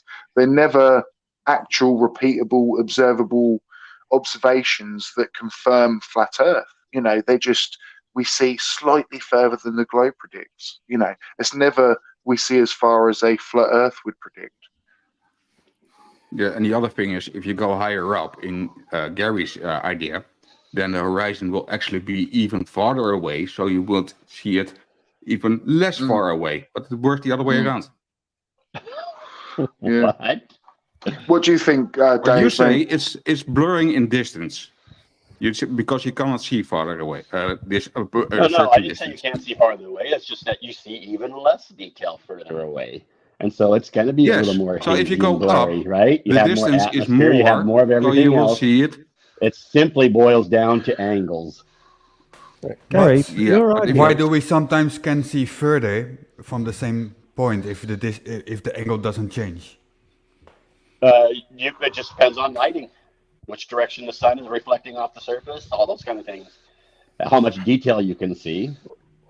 But it's still ultimately right around the same point all the time, it's dependent on observer height above the surface, how far and how deep or how much depth it is to the horizon. But it's simply an optical limit based on your angle to the surface. And when the angles in the distance are more and more acute, you see more and more actual distance, but in less visual space. And it forms a line. Gary, but like this doesn't correlate to real life though, does it? Like this isn't how sailors. No, sorry, just let me speak for a bit, buddy. We literally can do this all over the place. I can lower my camera on the road surface and the horizon will be like almost in front of it. Gary, you've just spoken for a couple of minutes. Allow me to, well, a minute. I'm not counting. You guys spoke more than me. I was quiet. Let's just have a conversation, mate. That's all I'm saying. Let's not shout over each other. False accusations like I talked way more than everybody else because you guys talked more than me.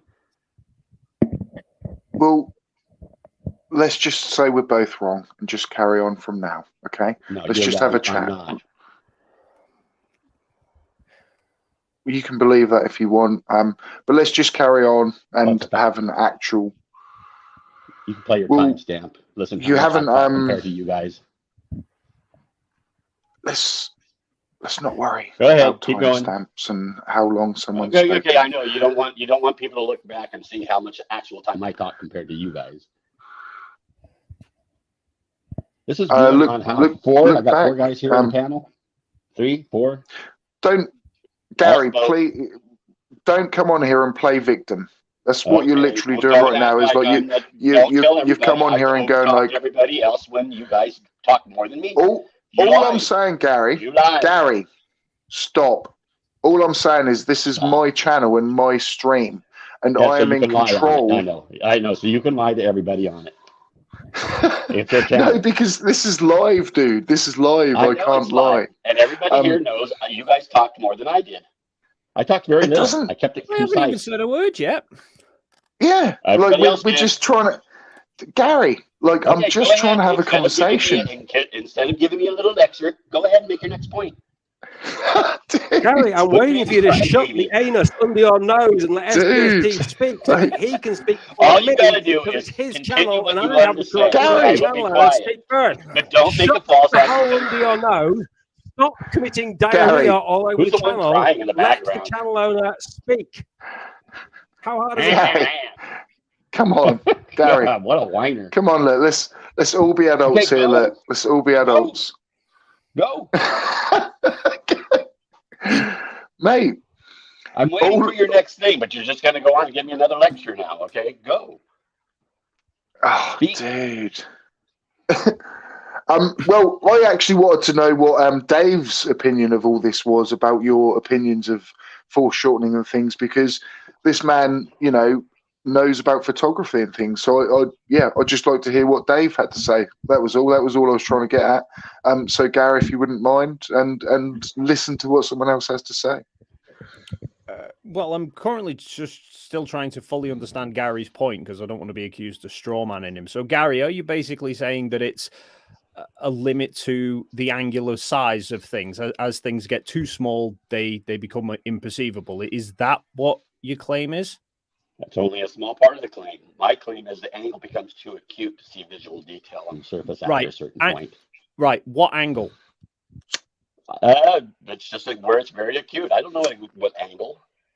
But angle you know, from what? You know that other than a direct line of sight, when you're looking directly at something, everything else is acute, right? Right?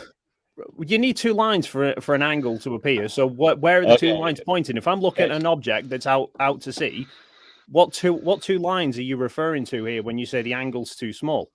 No, we're talking about the horizon. I'm talking about your visual angle, your line of sight to the surface. Okay. It comes to a point where if you look straight down, let's say you're standing on the water, you look straight down, you're looking directly at the water, right? Yeah. But if I look a little further down the line, I'm not looking directly anymore. I'm not at a 90-degree angle looking at the water. I'm looking at a more acute angle, right? Right. So you're saying that when your line of sight becomes too close to parallel to the surface. Yes, to the point where you can no longer see the angular separation between your height and the water.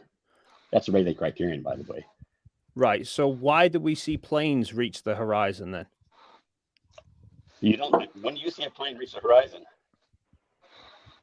When you stand and watch a plane go out to sea. I have stood I've never and watched seen a plane reach the horizon. Ever. I see planes disappear in midair. Yeah, and you still see the trail from the plane behind it. But you can't see the plane. And if there was no trail, you wouldn't see it at all, right? Well, no, Gary, you can't see it with your own I've eyes. got video showing it. You can't see it with your own eyes, but if you try zooming in, you know, So it's because apparently unresolvable. it brings it back over the horizon, doesn't it? So it's unresolvable. A plane in mid-sky that disappears from your eyesight isn't disappeared beyond the curve. What? What I always find If quite you have an hilarious, airplane actually. high and flying away from you and it disappears, it literally will disappear from you can't see it anymore, right? With your eyes. But you can take a camera and zoom in if you know right where to point. You can still zoom that in, right? Right. Okay. But when you couldn't see it without the zoom, it was unresolvable, which means you couldn't see it. Was it hidden by something, or was it just unresolvable? Yeah, but how come I can zoom in and I can see the plane nearing the horizon? You don't see a plane reaching, unless it's a low-flying crop duster, then it might. A high-flying airplane will disappear before it ever comes near the horizon. Gary, I have got pictures of planes that are more than 50 miles away from me. Mm. And the question is actually, Gary, sorry, I'm just going to step in here though. So why does a plane disappear so quickly, but then the sun, which is supposed to be in Earth's atmosphere and, you know, probably not much higher than a plane, it disappears. Okay, it takes 12 hours to go. You know, so how can you said that you just made the claim. Well, no, dude. I have to make a claim. Gary, sorry, mate. Let me just speak for a second. No, okay, I'm saying like I have to make a claim because Flat Earth doesn't. So, but many people do say that the sun is within Earth's atmosphere, and it's a lot closer in any type of flat Earth that would ever be predicted to a plane's height than 92 million miles away. You know, so any time a flat earther goes, oh no, I'm not claiming that, but it's got to be closer than the globe claims. So why does an aeroplane disappear so quickly, and then the sun just stays in our eyesight for like 12 hours a day?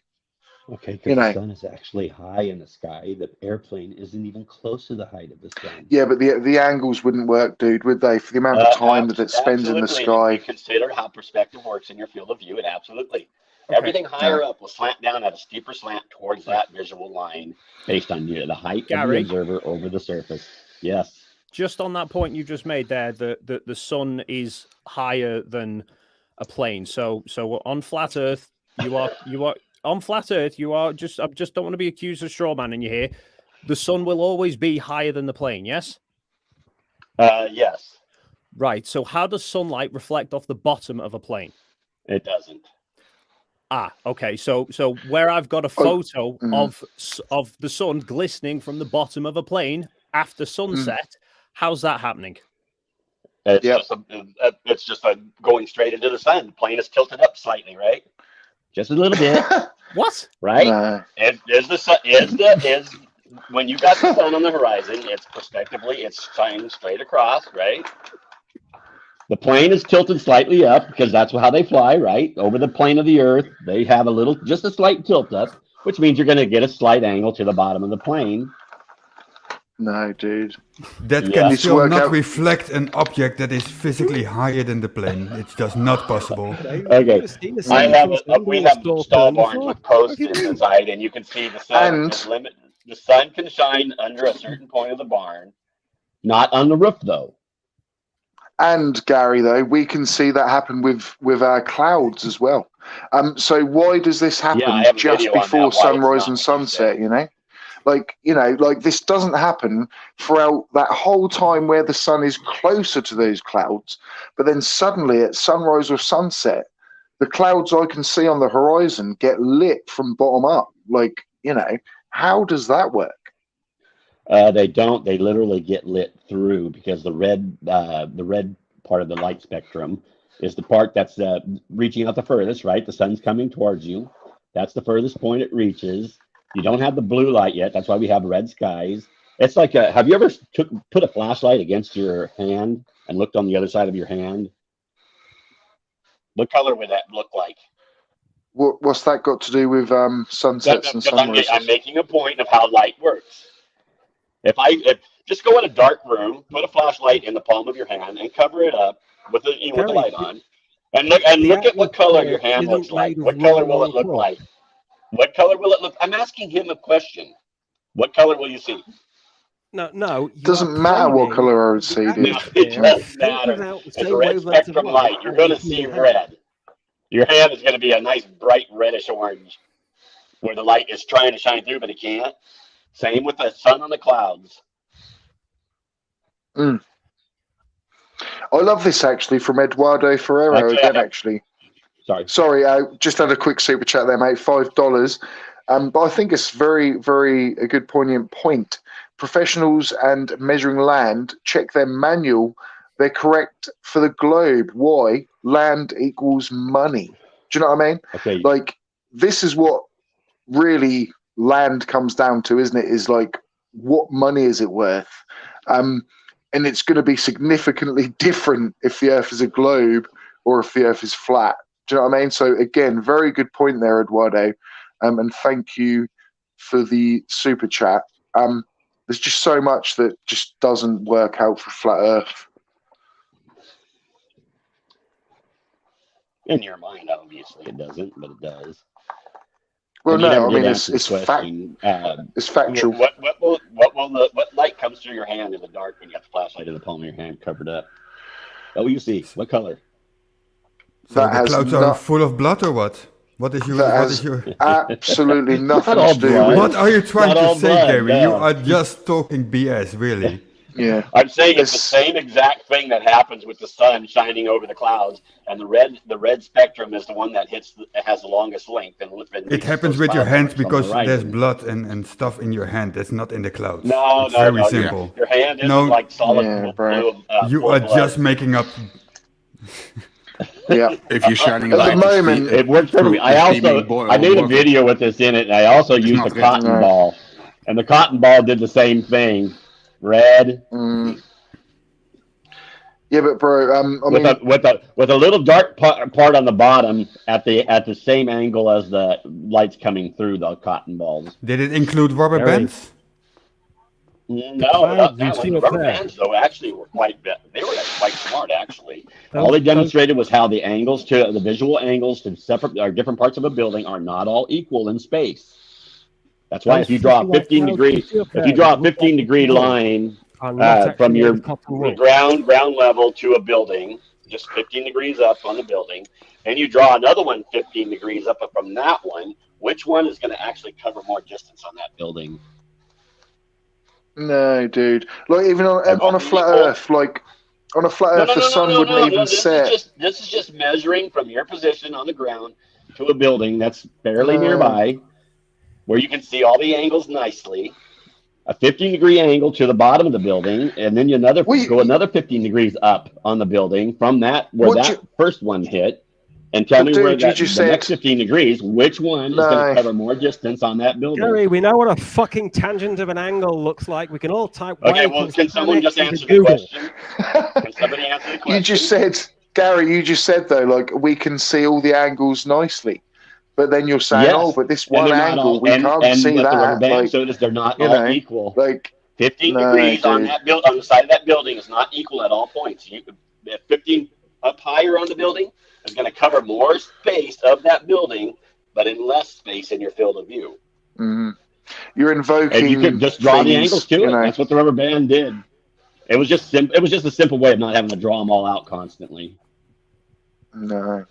I mean, it was a good attempt, but you did unfortunately get it wrong, mate. I'm gonna have to check out soon, guys.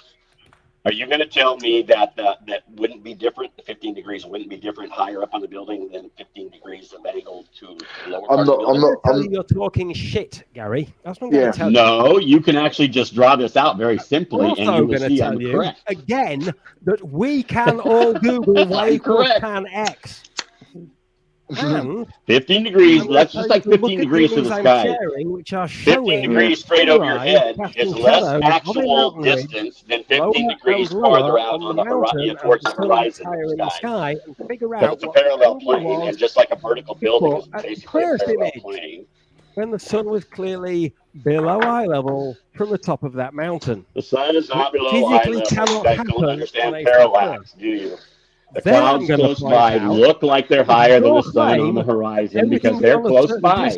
That's a parallax effect. This is very simple. All the car headlights along Chicago would be visible, blurred together into a band of light from the east side of the lake, and none of them can be seen. Nope. You got field of view compression based on your height above the surface. You're full of shit.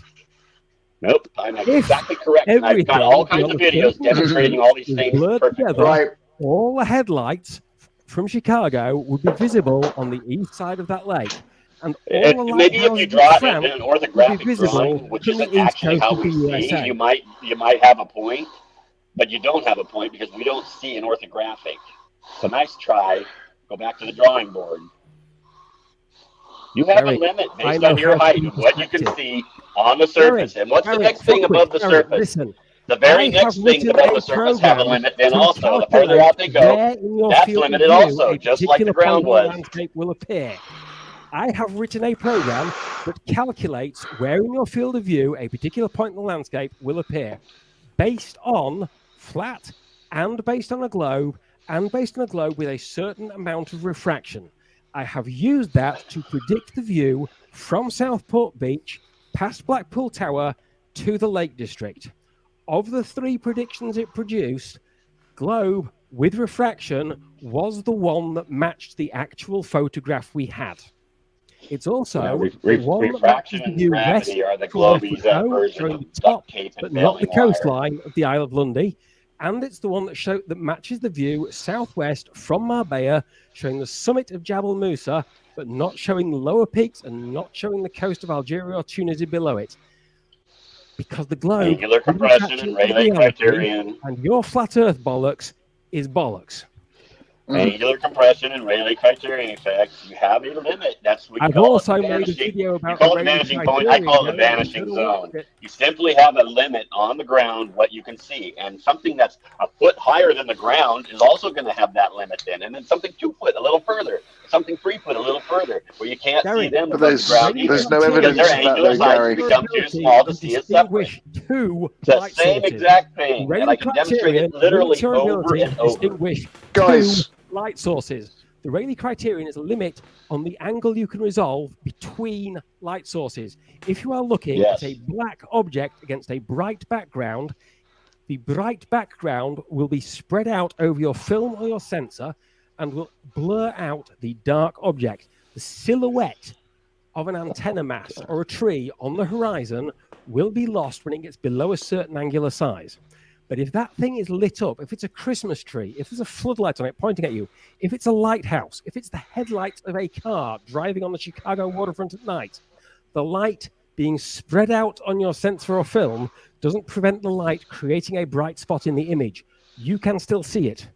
All the stars in the sky are far below the Rayleigh criterion for any camera.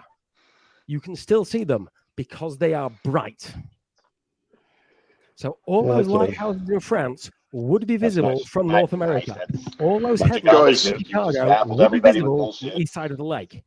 You can't see a light indefinitely, just like you can't see the sun indefinitely. You can if it's bright Gary. enough. The sun starts dimming as it nears the horizon before it ever reaches the horizon. We call it the golden hour, right?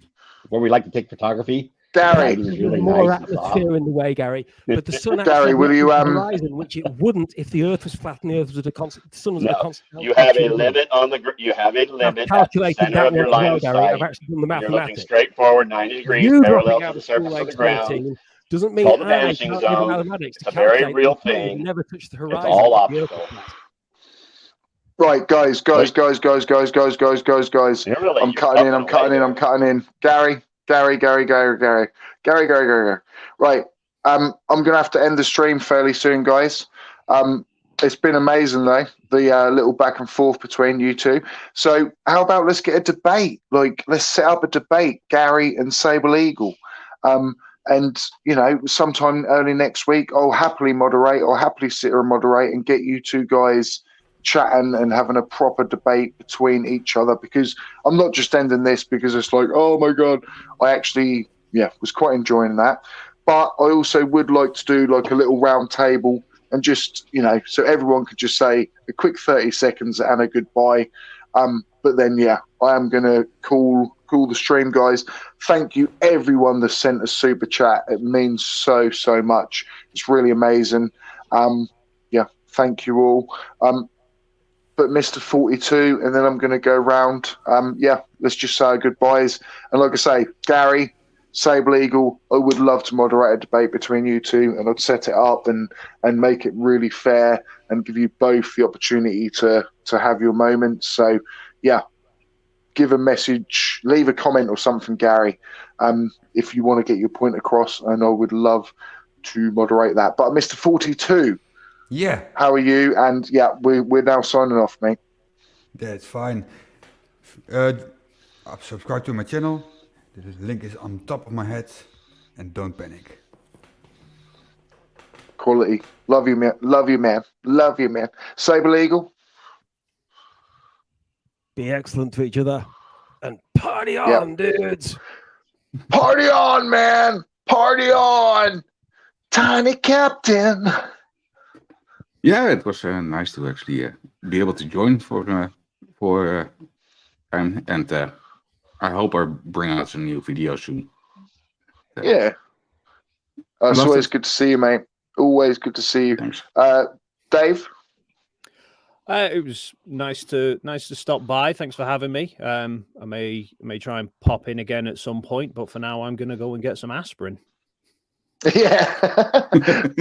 some maybe next time bring some more face palm protection. It's really lovely for you to join, Dave, and I'm sure we'll be seeing a lot more of you soon. Gary, mate, the floor is all yours. You've got 30 seconds, and then we're going to call it one. Yeah, I've got a video coming up pretty soon. I'm just waiting for the grass to grow in the fields just a slight more to get up a contrast. And they have boundaries or borders that they have for irrigation purposes that they're all spaced equally apart. But I'm waiting for the grass to grow a little bit between them, so it contrasts between those and those boundaries, which is just dirt. And you'll see the visual aspects I'm talking about of how foreshortening ends up creating a line. Okay, mate. Well, I do look forward to that. Or I hope that you deliver with the promise. Come back again, mate. I want to set up some debates, but I'd love to be like moderator. So I'd really love to set up some things. So again, leave a comment, maybe Sable Eagle or anyone, Tiny Captain, Mr. 42. Let's just get some bants going and get some. I just want to moderate. I feel like I want to referee a little bit. But thank you everyone that has joined. 45 people here right now. Absolutely amazing. We've hit the 2-hour mark. Brilliant. Please do hit that like. Will help some more people see this video. And if you are watching now, hello. And you hit that like as well, because it really would help a lot. Rachie, hopefully we'll get her on for the podcast soon. And we've got Gripper Crapper, Charlie Welch, Man Devil, Fairy Muff, You Are Victoria, Thor KC, the Kitsune Cavalier, Jens Gurka, Man Devil. I'm repeating now, so I will stop. Thank you all very much. Tiny Captain, Sable Eagle, Mr. 42, and Gary Wybanger. The Earth is a globe. We do have measurable curvature, and we do have measurable rotation. Thank you very much, everyone, for joining, and see you